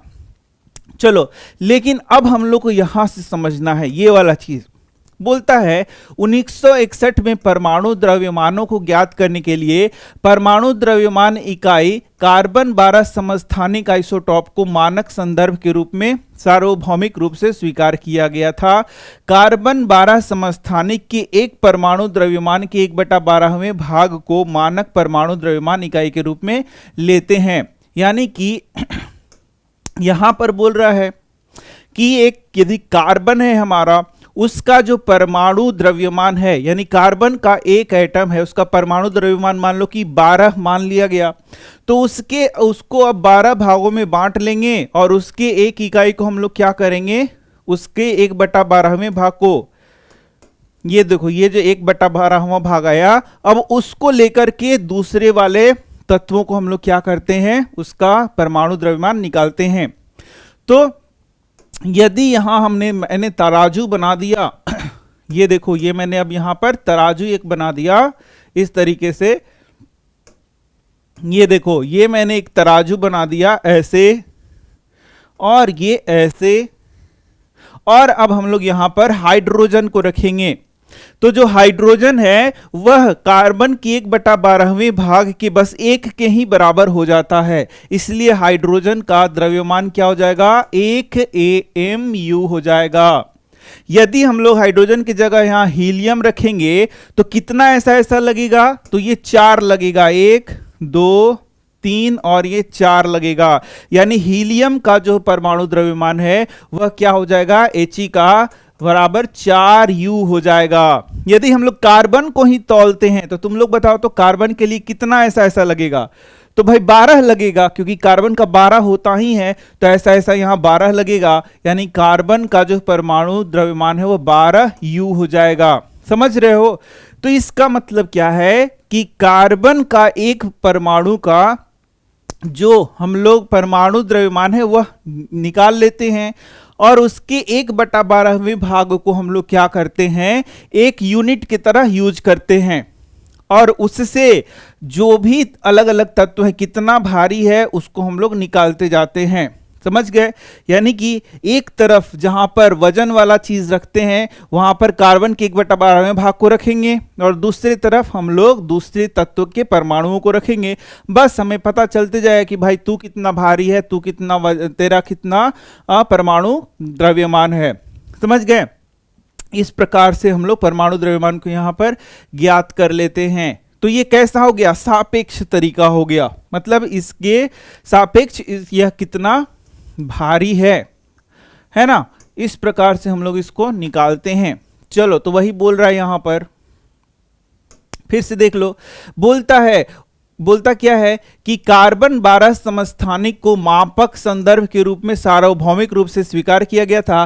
कार्बन 12 समस्थानिक के एक परमाणु द्रव्यमान के 1/12वें भाग का मानक परमाणु द्रव्यमान इकाई के रूप में माना गया था। तो किसको माना गया, कार्बन 12 के 1/12वें भाग को। तो एक आया था मेरा, और उसी को ले लेकर बाकी को क्या किया गया था, बाकी का हम लोग परमाणु द्रव्यमान ज्ञात करते हैं। ठीक है, तो वही यहां बोलता है कार्बन 12 समस्थानिक के एक परमाणु द्रव्यमान के सापेक्ष सभी तत्वों के परमाणु द्रव्यमान प्राप्त किए गए। ठीक है ना। यानी कि अब मान लो कि ये है कार्बन, ये क्या है, कार्बन, इसका 1/12वां भाग ये हो गया, और इसी के सापेक्ष सभी तत्वों का परमाणु द्रव्यमान निकाला गया। यदि यहां हाइड्रोजन रखेंगे तो ये कितना चढ़ेगा, जल्दी से बता दो, ये 4 चढ़ेगा या कितना? तो आंसर है कि यहां पर सिर्फ 1 चढ़ेगा, सिर्फ एक हाइड्रोजन तौला जाएगा। यानी हाइड्रोजन क्या हो गया, 1U हो गया।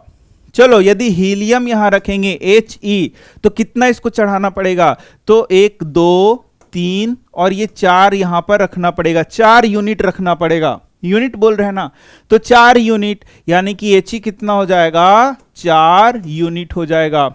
इसी प्रकार से मैंने बताया यदि कार्बन को ही तौलना पड़े तो बताओ, तो कार्बन में तो 12U है, 12 है ना, देखो 12 है कार्बन, ये कार्बन है, इसको काटेंगे तो 12 आएगा। तो यदि कार्बन को इधर रख देंगे तो कितना चाहिए, 12 चाहिए, तो 12U हो जाएगा। समझ रहे हो? वही चीज यहां पर लिखा था और मैंने तुम्हें बता दिया, तो यही बस यहां पर लिखा था। समझ गए? अब देखो, किसी तत्व के सापेक्षिक परमाणु द्रव्यमान, अब एक खास तत्व हम लोगों ने मान लिया, जैसे कि कार्बन मान लिया, उसके सापेक्ष बाकी का परमाणु द्रव्यमान हम लोगों ने निकाला। उसके परमाणुओं के औसत द्रव्यमान का कार्बन 12 परमाणु के द्रव्यमान के 1/12वें भाग के अनुपात द्वारा परिभाषित किया जाता है। तो सापेक्ष परमाणु द्रव्यमान के परिभाषा को लिखें तो इसको तुम लिख सकते हो। अब देखो, कुछ तत्वों के परमाणु द्रव्यमान यहां पर हम लोग को याद कर लेना है। मैंने क्या बताया, मैंने बताया कि 1 से 30 तक के तत्वों के नाम, उसका संकेत, उसका परमाणु क्रमांक, उसका परमाणु द्रव्यमान हमें याद होना चाहिए। इसके अलावा भी कुछ तत्व हैं जिसका परमाणु क्रमांक और द्रव्यमान हम कोशिश कर सकते हैं और उसको याद कर सकते हैं, लेकिन ये तो एकदम VVI है। ये यदि याद नहीं है तो 2 से 3 मार्क्स तुम्हें एग्जाम में नहीं आएंगे, एकदम बहुत इंपॉर्टेंट है, ये सबसे पहले समझ लो।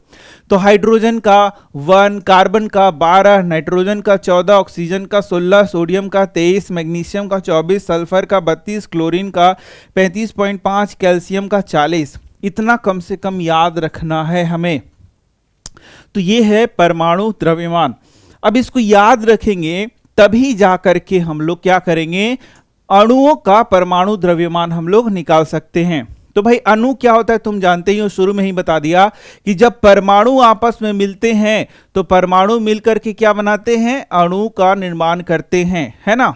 तो यहां से अब बात आता है कि परमाणु किस प्रकार से अस्तित्व में रहता है। तो अधिकांश तत्वों के परमाणु स्वतंत्र रूप से अस्तित्व में नहीं रह पाते हैं। परमाणु अणु एवं आयन बनाते हैं और फिर वो एग्जिस्ट करते हैं। ये अणु अथवा आयन अत्यधिक संख्या में पुंजित होकर द्रव्य बनाते हैं और वही चीज हम यहां पर देख सकते हैं। जैसे ये क्या, ये भी परमाणुओं का बना है, मेरा शर्ट परमाणुओं का बना है, मेरा शरीर परमाणुओं का बना है, हर चीज यहां परमाणु का ही बना हुआ है। लेकिन परमाणु स्वतंत्र रूप से नहीं है, वे क्या है, वे यौगिक बना दे रहे हैं या फिर आयन बना दे रहे हैं या फिर वो मिक्स रूप से रह रहे हैं। इस तरीके से ये परमाणु अस्तित्व में पाए जाते हैं।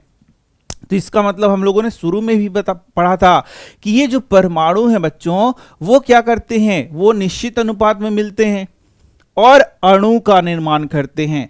यानी जो अणु होता है, बोलोगे अणु क्या होता है, तो अणु जो होता है वो परमाणुओं के मिलने से बनता है। जैसे अब देखो यहां देखना, फिर से देख लो कि H2O क्या है, एक अणु है। ये क्या है, अणु है। तो ये किससे बना है, ये हाइड्रोजन के 2 परमाणु से बना है और ऑक्सीजन के 1 परमाणु से बना हुआ है। समझ गए। तो अणु क्या है, यही है अणु। यही क्या है, एक अणु को दिखाया गया है जिसमें हाइड्रोजन का 2 परमाणु है और ऑक्सीजन का 1 परमाणु है। यानी कि ये जो हाइड्रोजन और ऑक्सीजन के परमाणु हैं आपस में मिलते हैं और इनके आपस में मिलने को हम लोग बोलते हैं आबंध बनाना। यानी कि जो परमाणु होते हैं वे विशेष प्रकार के आबंध को बनाते हैं और आबंध को बना करके अणु का निर्माण करते हैं। तो बोलोगे सर यही तो आपने यौगिक में भी बोला था। अरे भाई, तो जो यौगिक है उसी का एक छोटा सा कण लेंगे तो उसी को तो अणु बोल रहे हैं, कोई बहुत बड़ा चीज थोड़ी है। समझ गए ना। अब देखो, अब जैसे मान लो NaCl है। NaCl क्या है, ये सोडियम क्लोराइड यानी खाने का नमक है। तो ये क्या है, यह एक अणु को मैं दिखा रहा हूं, सिर्फ एक अणु को मैं दिखा रहा हूं। तो इसमें क्या है, इसमें 1 सोडियम है और 1 क्लोरीन है और ये दोनों परमाणु हैं। यानी सोडियम और क्लोरीन के परमाणु जब आपस में मिलते हैं तो सोडियम क्लोराइड के अणु का निर्माण करते हैं। यानी ये अणु को मैं दिखा रहा हूं, ये भी अणु को दिखा रहा हूं। समझ रहे हो। अब चलो, अब यहां पर यदि हम लोग CO2 को दिखाएं, चलो एक और दिखा रहा हूं CO2। तो CO2 देखो यहां CO2, तो ये क्या है सर, ये भी एक अणु को मैं दिखा रहा हूं यहां पर। तो इस एक अणु में किस चीज के परमाणु हैं, तो यहां कार्बन का परमाणु है, कार्बन का 1 परमाणु है और ऑक्सीजन का 2 परमाणु है। और कार्बन का 1 परमाणु और ऑक्सीजन का 2 परमाणु जब आपस में आबंध बनाते हैं तो कार्बन डाइऑक्साइड नामक अणु को बनाते हैं। समझ रहे हो अणु क्या होता है, यही है अणु जो कि परमाणु के मिलने से बनता है। परमाणुओं के बीच जब आबंध होता है तो अणु का निर्माण होता है। बोलो भारी लग रहा है, नहीं आसान है। तो दुनिया में जितने भी यौगिक हैं वह अणु से बने होंगे, ठीक है ना। और वो अणु किससे बना होगा, तो परमाणुओं के संयोग से बना होगा। तो आगे चल के तुमको गिनना भी सीखना है। जैसे लिखा हुआ है C6H12O6, इसमें बोलेगा कि कार्बन के कितने परमाणु हैं, तो 6 परमाणु हैं। हाइड्रोजन के कितने परमाणु हैं, तो 12 परमाणु हैं। ऑक्सीजन के कितने परमाणु हैं, तो 6 परमाणु हैं। इसका मतलब जो पैर के नीचे लिखा हुआ है वो परमाणुओं की संख्या है और यहां सामने यदि कुछ लिखा है तो ये अणु को दिखाता है। जैसे मान लो यहाँ 5 मैंने लिख दिया तो ये 5 अणु हो गया, 6 लिख दिया तो 6 अणु हो गया, कुछ नहीं लिखा तो 1 अणु को दिखाता है। यानी एक अणु को दिखाने के लिए 1 लिखने का जरूरत नहीं है। समझ रहे हो। तो इस तरीके से अणु और ये हो गया परमाणु, और परमाणु से क्या बनेगा, अणु। तो ये मैंने तुम्हें सिखा दिया, और जो मैंने सिखाया तुम्हें वही यहां पर अब बोल रहा है कि अणु क्या है। अणु क्या है, अब जल्दी से तुम बता दो अणु क्या है। तो जो तत्व होते हैं उसके वो किस चीज से बने, परमाणु से। समझ तो गए हो ना कि जितने भी तत्व है वह किस चीज से बना है, परमाणुओं से बना है। तो जो परमाणु है, जब दो या दो से अधिक परमाणु आपस में मिलेंगे तो किसका निर्माण करेंगे, अणु का निर्माण करेंगे। जैसे एक और देख लो, मान लो ये ऑक्सीजन है, ये ऑक्सीजन है, तो जब दो ऑक्सीजन आपस में मिलेंगे तो ये O2 नामक अणु बनाएंगे। जब तीन ऑक्सीजन मिलेंगे तो O3 नामक अणु बनाएंगे। ये भी अणु ही है, इसको ओजोन हम लोग कहते हैं। और ये जो ऑक्सीजन O2 दिख रहा है, इसको हम लोग सांस में लेते हैं। हम लोग सांस में इस O को नहीं लेते हैं, बल्कि दो ऑक्सीजन जब मिल करके O2 बनाता है, इसको हम लोग सांस में लेते हैं। समझ रहे हो ना। तो यही अणु है, यहां पर तुम्हें समझ में आ रहा होगा थोड़ा थोड़ा, ठीक है। अब चलो, साधारणतया अणु ऐसे दो या दो से अधिक परमाणुओं का समूह होता है जो आपस में रासायनिक बंध द्वारा जुड़े होते हैं। देखा तुमने, तो जल्दी से बताओ अणु का निर्माण कैसे होता है, जल्दी से बता दो। तो इसका आंसर ये है कि जब दो या दो से अधिक परमाणु आपस में आबंध के द्वारा जुड़े होते। बोलोगे आबंध क्या है सर, बस सिंपल समझ लो कि एक दूसरे से जुड़ते हैं जिस बॉन्ड के द्वारा। अरे भाई, मान लो कि ये कागज है, ये कागज है और ये कागज है, तो क्या ये जुड़ेगा, नहीं। तो मान लो इसके बीच में गोंद लगा दिया जाए तो जुड़ जाएगा, तो यस, तो गोंद लगना ही यहां आबंध है। अब ये कैसे होता है, ये आबंध के बारे में तुम्हें 10वीं में पढ़ाया जाएगा। बस तुम ये समझ लो कि दोनों आपस में जुड़ जाते हैं और फिर अलग नहीं हो पाते, तो वही आबंध बन जाता है। कौन जुड़ता है, परमाणु जुड़ता है, आपस में जुड़ता है और जुड़ के आबंध बनाता है और उससे अणु का निर्माण होता है। समझ गए। अब देखो, या फिर बोलता है परस्पर आकर्षण बल के द्वारा कसकर जुड़े होते हैं। यानी जब परमाणु आपस में एकदम कस करके जुड़ जाएं तो अणु का निर्माण करेंगे। समझ में आ गया, यस। चलो, बोलता है अणु को किसी तत्व अथवा यौगिक के उष्म सूक्ष्मतम कण के रूप में परिभाषित कर सकते हैं जो स्वतंत्र रूप से रह सकता है। देखो, परमाणु स्वतंत्र रूप से नहीं रह सकता, लेकिन अणु स्वतंत्र रूप से रह सकता है, जो उस यौगिक के सभी गुणधर्म को प्रदर्शित करता है। यानी कि जिस यौगिक का वो अणु है, उस यौगिक के सारे गुणधर्म को वो प्रदर्शित करेगा। समझ में आ रहा होगा। चलो, एक ही तत्व के परमाणु अथवा भिन्न भिन्न तत्वों के परमाणु परस्पर संयोग करके अणु निर्मित करते हैं। तो या तो एक ही तत्व का परमाणु होगा या अलग अलग तत्वों का भी हो सकता है। जैसे देखो, यहां देखना, यहां पर मैं दिखा रहा हूं, जैसे यहां देखो, जैसे मान लो नाइट्रोजन हो गया, तो N और N ये दोनों जुड़ेंगे तो ये एक ही प्रकार का तत्व हो गया और N2 बना देगा। क्या बनाएगा, N2, इसको बोलेंगे द्विपरमाणुक है। इसी तरीके से Cl2 बनता है, इस तरीके से P4 बनेगा तो चतुष्परमाणुक बनेंगे। S8 बनेगा तो बहुपरमाणुक बोल देंगे, मैंने 8 इसमें लगा हुआ है, ठीक है ना। ऑक्सीजन तुम जानते हो कि O2 होगा, हाइड्रोजन H2 होगा। तो इस तरीके से यहाँ दो दो परमाणु हैं, यहाँ 4 परमाणु है, यहाँ 8 परमाणु है, और इस तरीके से ये अणु का निर्माण कर रहे हैं। अब देख लो, यहाँ पर और भी देखोगे तुम, और भी चीजें मैं दिखा रहा हूं। अब देखना, जैसे कि O3 बोल रहा है तो इसमें ऑक्सीजन के 3 परमाणु हैं। पढ़ा तो दिया ही ना तुम्हें। अब देखो और कुछ दिखा रहा हूं, जैसे H2SO4 है तो इसमें हाइड्रोजन के 2 परमाणु हैं। सल्फर का यहाँ कुछ नहीं लिखा है, मतलब 1 परमाणु है। ऑक्सीजन का 4 परमाणु है, और ये पूरा मिला करके हाइड्रोजन सल्फेट का एक अणु को दिखा रहा है। ये भी सिर्फ एक अणु को दिखा रहा है जिसमें ऑक्सीजन के 3 परमाणु हैं। तो इस तरीके से अणु और परमाणु को समझना बहुत ही जरूरी है। देखो, क्लास 9th में यदि ये चीजें सीख जाओगे तो आगे दिक्कत नहीं होगा, क्योंकि यही बेसिक चीजें होती हैं। किसी तत्व के अणु एक ही प्रकार के परमाणु द्वारा संरचित होते हैं आर्गन, हीलियम आदि अनेक तत्व के अणु उसी तत्व के केवल एक परमाणुओं द्वारा निर्मित होती हैं, लेकिन अधिकांश धातुओं में ऐसा नहीं होता। उदाहरणतः ऑक्सीजन अणु 2 ऑक्सीजन परमाणुओं से बनता है, इसलिए इसे द्विपरमाणुक अणु O2 कहते हैं। यदि सामान्यतः 2 के स्थान पर 3 ऑक्सीजन परमाणु संयोग करते हैं तो इसे, जैसे ओजोन है O3, ठीक है, ये सब मैंने पढ़ा दिया। कितना परमाणु का संख्या है तुम तो गिन ही पाओगे, जो पैर के नीचे लिखा हुआ है वही परमाणुओं का संख्या है, ठीक है ना। जैसे अब फिर से देखो O3 कितना अणु हुआ, तो ये एक अणु हुआ क्योंकि आगे कुछ नहीं लिखा हुआ है। अब देखो कितना अणु हुआ, तो 5 अणु हुआ। कितना अणु है, तो 15 अणु है। कितना अणु है, तो 115 अणु है, ठीक है ना। अब चलो, अब यदि बोले कि ये कितना अणु है, तो एक अणु है, गिन ले रहे हो। अब परमाणु गिनो, तो परमाणु इसके पैर के जो नीचे है वही परमाणु है। तो अभी कितना परमाणु है, 3। तो अभी कितना परमाणु हो जाएगा, तो अभी 6, 3 गुना 2। अभी कितना परमाणु होगा, तो 12 गुना 3 हो जाएगा। अभी कितना परमाणु होगा, तो 112 गुना 3 परमाणु हो जाएगा। तो ये सब गिनना आना चाहिए तुम्हें, ठीक है। अब चलो, यहां पर परमाणुकता किसे कहते हैं, तो बोलता है कि संरचना में प्रयुक्त होने वाले परमाणुओं की संख्या को उस अणु की परमाणुकता कहते हैं। यानी कि अणु को बनाने के लिए जितने परमाणु चाहिए उसकी संख्या को क्या कहते हैं, उसकी परमाणुकता कहते हैं, ठीक है ना। यही सब यहां पर लिखा हुआ है तुम्हारा, और मुझे उम्मीद है कि ये सारा चीज तुम्हें समझ में आ गया होगा।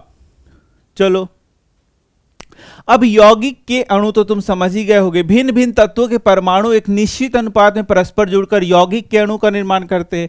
यही तुम्हें पढ़ा रहा था। जैसे H2O हो गया, तो ये हो गया यौगिक के अणु।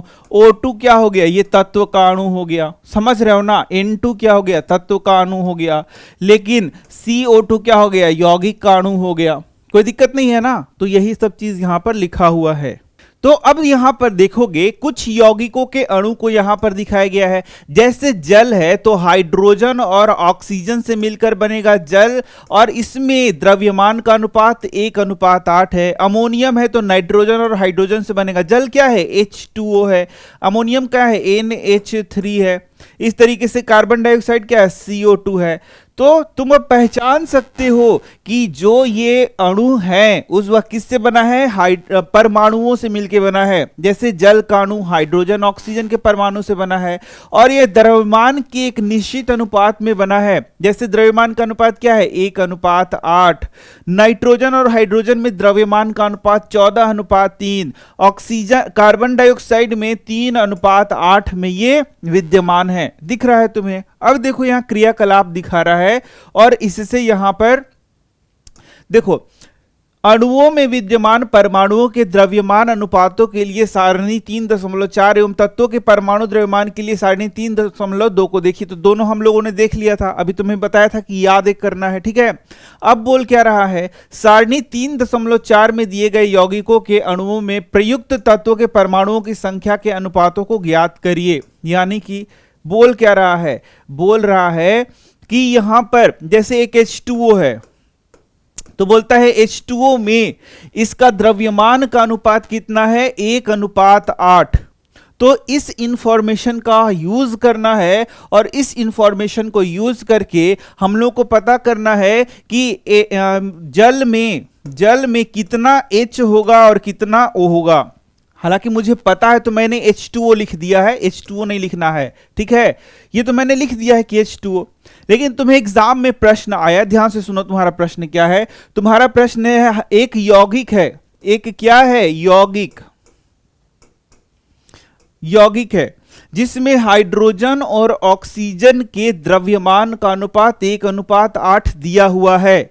तो तुम्हें बताना है वह यौगिक कौन है, या उस यौगिक में हाइड्रोजन कितना है और ऑक्सीजन कितना है, ये तुम्हें निकालना पड़ेगा। तो इसके लिए इस प्रकार से चार्ट हम लोग बनाते हैं। पहले में क्या लिख देते हैं, तत्व। तो हमें क्या क्या तत्व दिया गया है, हाइड्रोजन और ऑक्सीजन, तो वो लिख लिया। दूसरे में द्रव्यमान का अनुपात जो कि दिया हुआ है ना, 1:8 लिख दिया, ठीक है। इसी प्रकार से यदि दूसरा प्रश्न बनाना चाहो तुम, मान लो कि तुम अमोनिया बनाना चाहते हो, NH3 वाला, इसमें नाइट्रोजन और हाइड्रोजन का अनुपात 14:3 दिया है, तो यहां लिखेंगे नाइट्रोजन, यहां लिखेंगे हाइड्रोजन, यहां लिखेंगे 14:3। बस इतना ही इंफॉर्मेशन तुमको दिया रहेगा और बाकी चीजें तुम्हें क्या करनी है, निकालनी है। तो अभी तो हम लोग इसको बना रहे हैं। तो प्रश्न में दिया है कि एक तरफ है हाइड्रोजन ऑक्सीजन, ये पूरा मैं यहां दिखा दे रहा हूं, ये देखो एक तरफ है हाइड्रोजन ऑक्सीजन, इसका अनुपात दिया गया है 1:8। बस इतना इंफॉर्मेशन हमें दिया रहेगा, बाकी अनुपात को हमें निकालना होगा। तो कैसे निकालेंगे देखो। तो अब इसके लिए हम लोग क्या करते हैं, परमाणु द्रव्यमान पहले से याद रखते हैं और परमाणु द्रव्यमान को यहां अपने मन से लिख देंगे। तो हाइड्रोजन का 1 होगा और ऑक्सीजन का 16। ये मैंने कैसे पता किया, अरे वो चार्ट जो तुम्हें बताया था याद करने के लिए, उससे मैंने लिख दिया। ये हम लोगों ने अपने से पहला स्टेप बनाया। अब नेक्स्ट स्टेप में हम लिखते हैं द्रव्यमान का अनुपात बटा परमाणु द्रव्यमान। तो द्रव्यमान का अनुपात 1 है और परमाणु द्रव्यमान यहां पर नीचे लिख देंगे, इसको नीचे लिख देंगे, इसको लिख देंगे ऊपर और इसको लिख देंगे नीचे। इस प्रकार से ये अनुपात निकालते हैं। तो ये 1 आया और ये आ गया 0.5। कितना आएगा, 8/16 क्या आएगा, 0.5। तो ये तीसरा स्टेप है। चौथे स्टेप में क्या करते हैं हम लोग, इसमें से जो मान लो 3 रहा, 1, 2 और 1, 3 रहा, हो सकता है ना कि ये 3 परमाणुओं से मिलकर के बना हो। यहां तो सिर्फ 2 परमाणु हैं, हाइड्रोजन और ऑक्सीजन। तो तुम्हें इसमें से खोजना है कि सबसे छोटा कौन है। तो सबसे छोटा तो ये 0.5 है, 1 और 0.5 में सबसे छोटा कौन है, 0.5 है। तो अब इस 0.5 से इसमें भी भागा देना है और अपने आप में भी भागा देना है। तो यहां पर अब नेक्स्ट स्टेप करेंगे 1/0.5, तो आ जाएगा 2 और इसमें करेंगे 0.5/0.5, तो यह आ जाएगा 1। तो यही हमारा सरलतम अनुपात आ गया। यानी कि हाइड्रोजन कितना है, 2 और ऑक्सीजन कितना है, 1। तो ये हो गया H2O। इस प्रकार से हम लोग क्या करते हैं, इसको निकालते हैं। तो यह भी एक प्रश्न है जो कि एग्जाम में पूछा जा सकता है, तो तुम इसको बना सकते हो, कोई दिक्कत नहीं है। अब चलो आयन क्या होता है। तो देखो आयन को अच्छे से समझने के लिए आगे जो चैप्टर है उसको समझना पड़ेगा। तो आगे चैप्टर पढ़ोगे तब आयन पूरा क्लियर होगा। अभी तो बहुत सिंपल सा बात है जो कि समझ लेना है। देखो हम जब यौगिकों की बात करते हैं तो 2 प्रकार के यौगिक हमको मुख्य रूप से पढ़ने हैं। एक होता है हमारा आयनिक यौगिक, आयनिक यौगिक, और एक होता है तुम्हारा सहसंयोजक यौगिक, सहसंयोजक यौगिक। तो इसके बारे में बाद में डिटेल में पूरा पढ़ोगे। तो जो आयनिक यौगिक होता है उसका निर्माण कैसे होता है, आयंस के द्वारा, और इस आयन के मिलने से आयनिक यौगिक बनते हैं। तो अब ये आयन, वहीं से ये वर्ड आया है आयन। तो आयन क्या है, यहां देखो धातु एवं अधातु युक्त यौगिक आवेशित कणों से बने होते हैं। इन आवेशित कणों को ही क्या कहते हैं, आयन कहते हैं। तो ये जो आयनिक यौगिक बनता है उसमें एक तो होता है धातु, एक होता है धातु और दूसरा क्या होता है, अधातु। और इन दोनों के मिलने से यह क्या बनता है, यौगिक बनता है। तो ये धातु क्या करता है, ये धातु कैसा होता है, आयनिक होता है। ये अधातु भी कैसा होता है, आयनिक होता है। और दोनों के मिलने से क्या बनता है, यौगिक बनता है। तो यहीं से ये वर्ड आया है आयन। समझ रहे हो, थोड़ा थोड़ा समझ रहे हो। देखो पूर्ण रूप से समझने के लिए आयंस को नेक्स्ट चैप्टर में तुम्हें अच्छे से वो समझ में आएगा। जब तुम्हें इलेक्ट्रॉन, प्रोटॉन और न्यूट्रॉन के बारे में अच्छे से जानकारी हो जाएगी तो बहुत आसानी से फिर आयंस को तुम समझ सकोगे। यहां बस सिंपल सा बात बताया गया है, ठीक है। अब देखो आयन एक आवेशित परमाणु अथवा परमाणुओं का ऐसा समूह होता है जिस पर नेट आवेश विद्यमान होता है। ये बात याद रखना है तुम्हें कि आयन क्या होता है। आयन या तो एक परमाणु होगा या परमाणुओं का समूह होता है जिस पर कुछ आवेश होता है। अब ये आवेश कैसे आता है, तो भाई यदि कोई तत्व इलेक्ट्रॉन को देता है तो उसमें धनावेश होता है। जैसे मान लो सोडियम ने एक इलेक्ट्रॉन किसी को दे दिया तो ये बन जाएगा धनावेश, और क्लोरीन ने यदि इसी आवेश को, इसी इलेक्ट्रॉन को ले लिया तो ये बन जाएगा ऋणावेश। तो देखो ये है धातु, धातु का आयन, और ये क्या है, अधातु का आयन। तो जब ये कण आवेशित हो जाते हैं तो इसे ही हम लोग क्या बोलते हैं, आयन बोलते हैं। और जब ये आयन बनते हैं तो एक दूसरे को क्या करते हैं, आकर्षित करते हैं, और इस तरीके से इनमें क्या बन जाता है, एक आबंध बन जाता है, और ये एक यौगिक का निर्माण करते हैं। समझ रहे हो? तो आयन का निर्माण कैसे होता है, बस सिंपल से समझ लो, इलेक्ट्रॉन के देने से या इलेक्ट्रॉन के लेने से आयन का निर्माण होता है। तो यहां पर देख सकते हो तुम, ये सारे आयंस के नाम दिए गए हैं, और इसको हमें क्या कर लेना है, याद कर लेना है। ये देखो, ये यहां देखो, जैसे अब ये पूरा तुम्हें कंप्लीट एकदम याद कर लेना है, और इसको याद करके तुम सूत्र बना सकते हो, जो हम लोग यौगिक बोलते हैं उसके सूत्र। जैसे बोला जाए कैल्शियम क्लोराइड, तो उसका सूत्र क्या होगा, तो उस सूत्र को बनाने के लिए इस आयन का जरूरत पड़ता है। तो यहां क्या याद करना है, सबसे पहले तो नाम बोला जाएगा सोडियम, तो तुम्हें याद का क्या करना है, तुम्हें याद करना है Na+1, ये याद करना है। देखो यही सब आयन है, तुम देख रहे हो कि ये प्लस प्लस ऊपर लगा हुआ है, प्लस का मतलब है कि इसने इलेक्ट्रॉन दे दिया है। ये देखो, जैसे यहाँ सोडियम प्लस है, पोटेशियम प्लस है, सोडियम प्लस है तो Na उसके ऊपर, सिर के ऊपर प्लस लगा हुआ है, इसका मतलब इसने एक इलेक्ट्रॉन दिया है। इसी प्रकार से यहाँ देखो, हाइड्राइड है H- यानी इसने एक इलेक्ट्रॉन लिया है, क्लोराइड है मतलब Cl-, इसने एक इलेक्ट्रॉन लिया है। तो जहां जहां माइनस साइन है उसको बोलेंगे ऋणावेशित, और जहां जहां प्लस साइन है उसको बोलते हैं धनावेशित। तो धनावेशित वैसे परमाणु हैं या परमाणुओं के समूह, परमाणुओं का समूह देख लो यहां, ये देखो, जैसे यहां पर नाइट्रोजन और हाइड्रोजन, ये दोनों परमाणुओं का समूह है, और ये समूह जो है ये इसको बोलते हैं बहुपरमाणुक आयन, बहुपरमाणुक आयन है ये, और इसने एक इलेक्ट्रॉन दिया है, दोनों ने मिलाकर के एक इलेक्ट्रॉन दिया है। ये देखो OH- कहने का मतलब है कि ये दोनों मिलाकर के एक माइनस आयन है, ऐसा नहीं कि ये हाइड्रोजन पर है, ये भी ध्यान देना। जैसे लिखा हुआ है OH-, इसका ये मतलब नहीं है कि हाइड्रोजन ने इलेक्ट्रॉन त्याग किया या हाइड्रोजन ने इलेक्ट्रॉन दान किया या दिया है, इसका मतलब है कि दोनों ने मिला करके एक इलेक्ट्रॉन दिया है।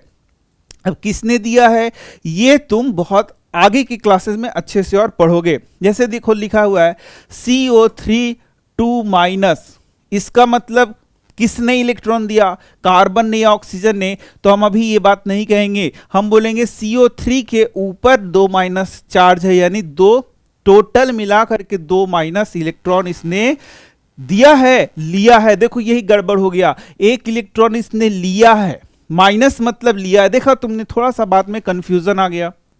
माइनस का मतलब लिया है और प्लस का मतलब दिया है, ऐसे कंफ्यूज मत हो जाना, ठीक है। तो यही बात है कि OH- का मतलब दोनों ने मिल करके एक इलेक्ट्रॉन लिया है। तो ये मैं प्लस पढ़ा रहा था, उसी के क्रम में मैं बताते चला गया, लेकिन मैंने तुम्हें स्पष्ट कर दिया है, प्लस का मतलब देना, माइनस का मतलब लेना।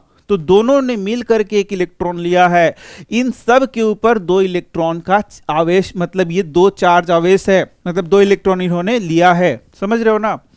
तो कभी कभी क्वेश्चन पूछता है कि बहुपरमाणुक आयन किसे कहते हैं, तो बोलेंगे कि यहां पर जब 2 या 2 से अधिक परमाणु पर कोई आवेश होता है, तो 2 या 2 से अधिक परमाणुओं का समूह है, ये 2 या 2 से अधिक परमाणुओं का समूह है जिस पर कोई आवेश है, तब उसको क्या बोलते हैं, बहुपरमाणुक आयन बोलते हैं। अब ये देखो, तो यहां पर तुम देखोगे कि यहां पर बहुत सारे आयनों को दिखाए गए, इन सारे आयनों को हम लोग को क्या कर लेना, एकदम कंठस्थ कर लेना है, याद कर लेना है।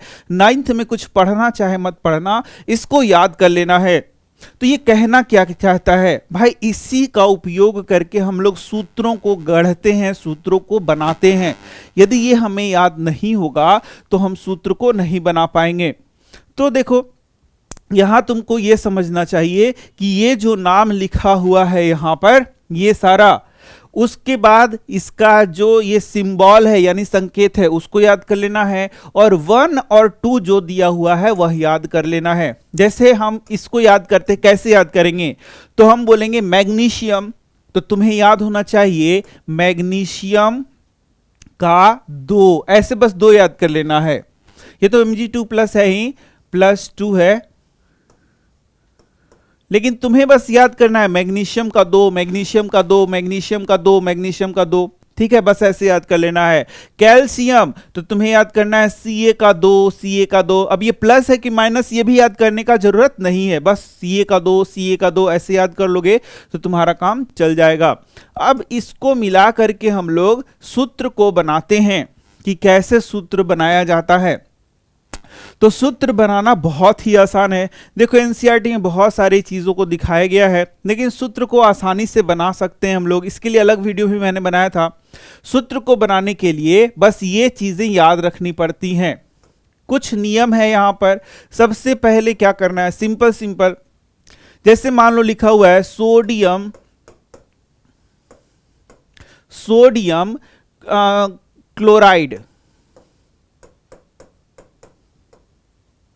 क्लोराइड, और क्वेश्चन पूछा एग्जाम में कि सोडियम क्लोराइड का सूत्र बनाइए। तो भाई कैसे बनाएंगे सोडियम क्लोराइड का सूत्र?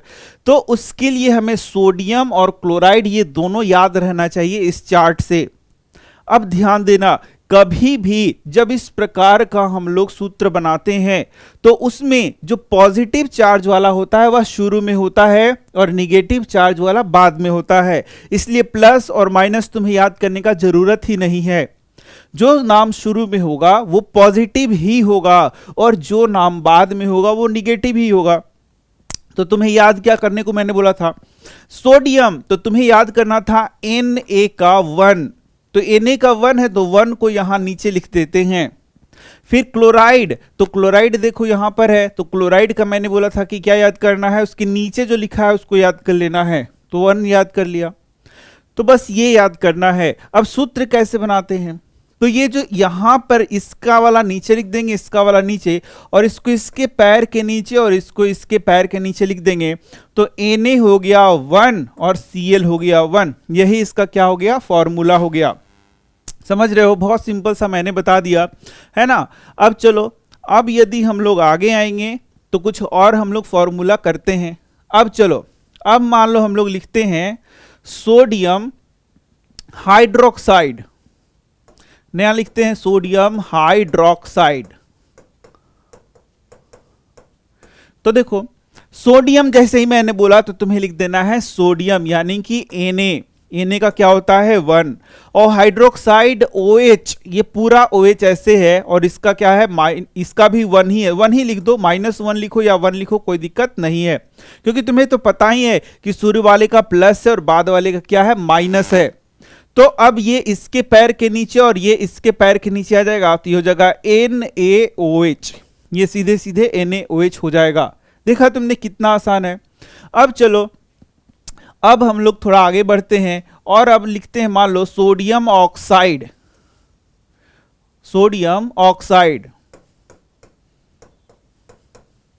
तो सोडियम का तो जानते हो कि Na का क्या होता है 1 होता है, और ऑक्साइड का यहां देख सकते हो कि O2 होता है। ऑक्साइड देखो क्या है O2, तो O लिखेंगे और यहां 2 लिखेंगे, ये इसके पैर के नीचे और ये इसके पैर के नीचे लिखेंगे, तो ये हो जाएगा Na2O।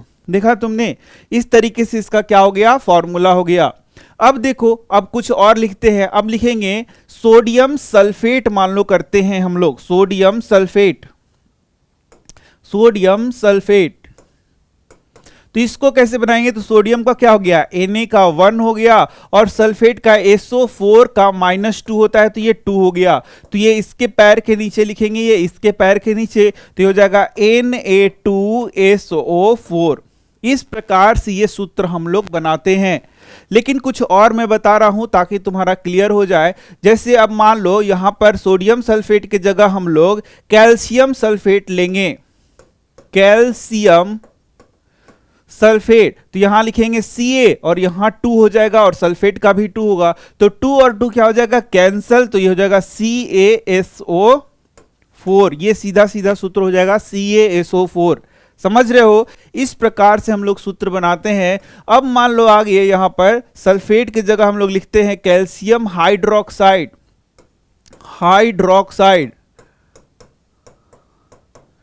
तो यहां पर OH होगा, OH का 1 होता है, Ca का 2 होता है। Ca का कितना होता है 2, तो इसको इसके पैर के नीचे और इसको इसके पैर के नीचे लिखेंगे तो Ca। अब देखो OH ये पूरा था तो ये पूरे के पैर के नीचे हम लोग 2 लिखेंगे, ये बात ध्यान देना, समझ गए। यानी कि ये OH अकेला नहीं था, ये 2 था, तो दोनों के नीचे हम लोग क्या लिख सकते हैं 2 लिख सकते हैं। इस प्रकार से हम लोग फॉर्मूला को बनाएंगे तो हमारा सही सही बनेगा। अब मान लो एल्युमिनियम हाइड्रोक्साइड हम लोग लिखते हैं, एक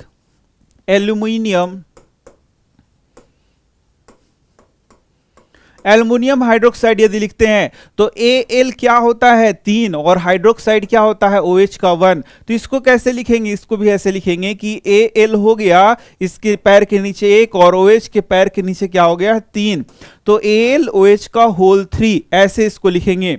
लेकिन अब आ गया मान लो एल्युमिनियम सल्फेट, तब उसको कैसे लिखेंगे, एल्युमिनियम सल्फेट,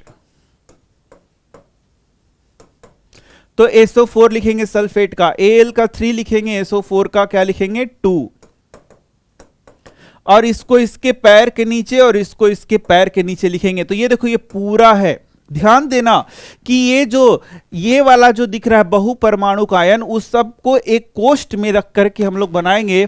तो इस तरीके से ये हो जाएगा Al2 और SO4 करेंगे, Al2 लिखेंगे, SO4 का होल 3 इसको पढ़ते हैं। यानी ये जो 3 आएगा ये पूरे को घेर करके लिखना होगा।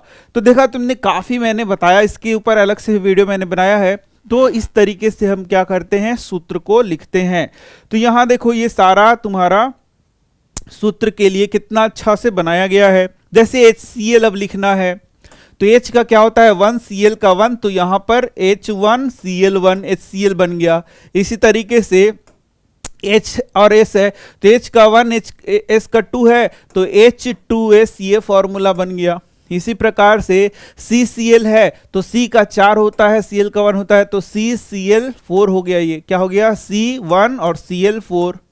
इसी प्रकार से हम लोग को फॉर्मूला बनाना होता है। देखो Na का 1 होता है, NO3 का भी 1 होता है, तो इसमें 1 और 1 लिखने का नहीं जरूरत है, NaNO3 हो गया।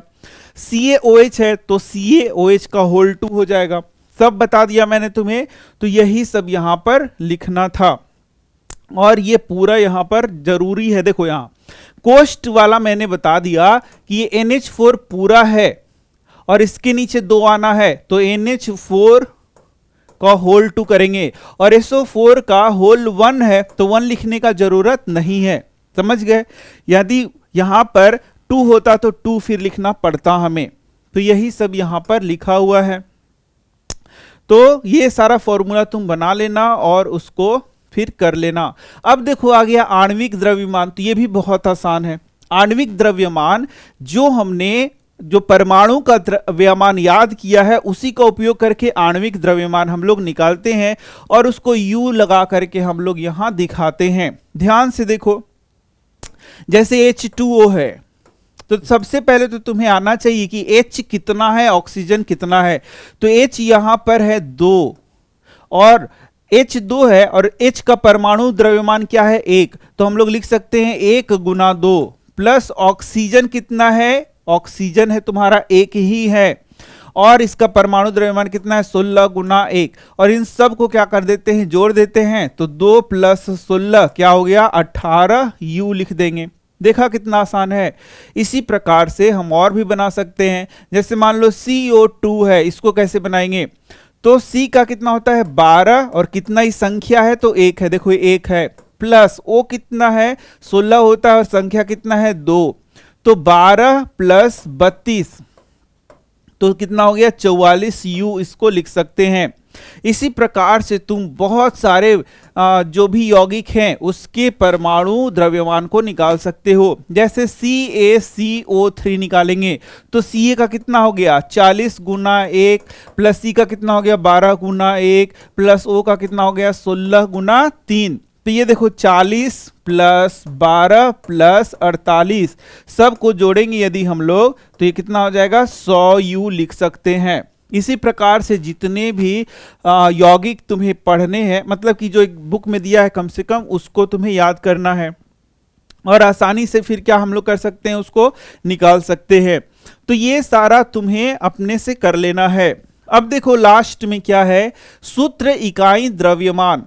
तो किसी पदार्थ का सूत्र इकाई द्रव्यमान उसके सभी संघटक परमाणुओं के परमाणु द्रव्यमान का योग होता है, यानी कि उसमें जितने भी परमाणु मिले हुए हैं उसके परमाणुओं के योग की क्या है, बराबर होता है। सूत्र द्रव्यमान का परिकलन उसी प्रकार से करते हैं जिस प्रकार से हम आणविक द्रव्यमान का परिकलन करते हैं। देखो भाई, जैसे NaCl है तो NaCl वह सूत्र द्रव्यमान उसका हम लोग निकालते हैं, क्योंकि NaCl यौगिक नहीं है। NaCl में बहुत सारा उसका लेंदी स्ट्रक्चर होता है और वह क्या करता है, एक विस्तृत संरचना बनाता है। केवल अंतर इतना होता है कि यहां पर हम उस पदार्थ के लिए सूत्र इकाई का वर्ड का यूज करते हैं, हालांकि उसको वैसे ही हम लोग बनाते हैं जिसके संघटक आयन होते हैं। उदाहरण के लिए सोडियम क्लोराइड का सूत्र इकाई सूत्र NaCl है। सोडियम क्लोराइड का जब स्ट्रक्चर देखोगे तब पता चलेगा कि इसका एक लैटिस जाल नुमा रचना होता है, तब तुम्हें पता चलेगा कि यह एक इकाई सूत्र है NaCl। ठीक है, इस इकाई सूत्र द्रव्यमान परिकलन निम्न प्रकार से कर सकते हैं, जैसे NaCl का करते हैं। तो Na का क्या हो गया तुम्हारा 23 गुना 1 कर देंगे और प्लस 35.5 गुना 35.5 गुना 1 और ये हो जाएगा तुम्हारा 58.5 U आंसर। ऐसे ही कर देंगे और इसी प्रकार से हम लोग इसको बनाते हैं। तो भाई यहीं तक तुम्हारा ये वीडियो था, ये यहाँ समाप्त होता है। अलग से भी परमाणु द्रव्यमान को निकालना या फिर सूत्र को बनाना, इसके लिए वीडियोस मैंने बना दिया है, तो वो भी तुम देख सकते हो। तो वीडियो कैसा लगा जरूर कमेंट करना। मैं मिल रहा हूँ तुमसे नेक्स्ट वीडियो में। धन्यवाद।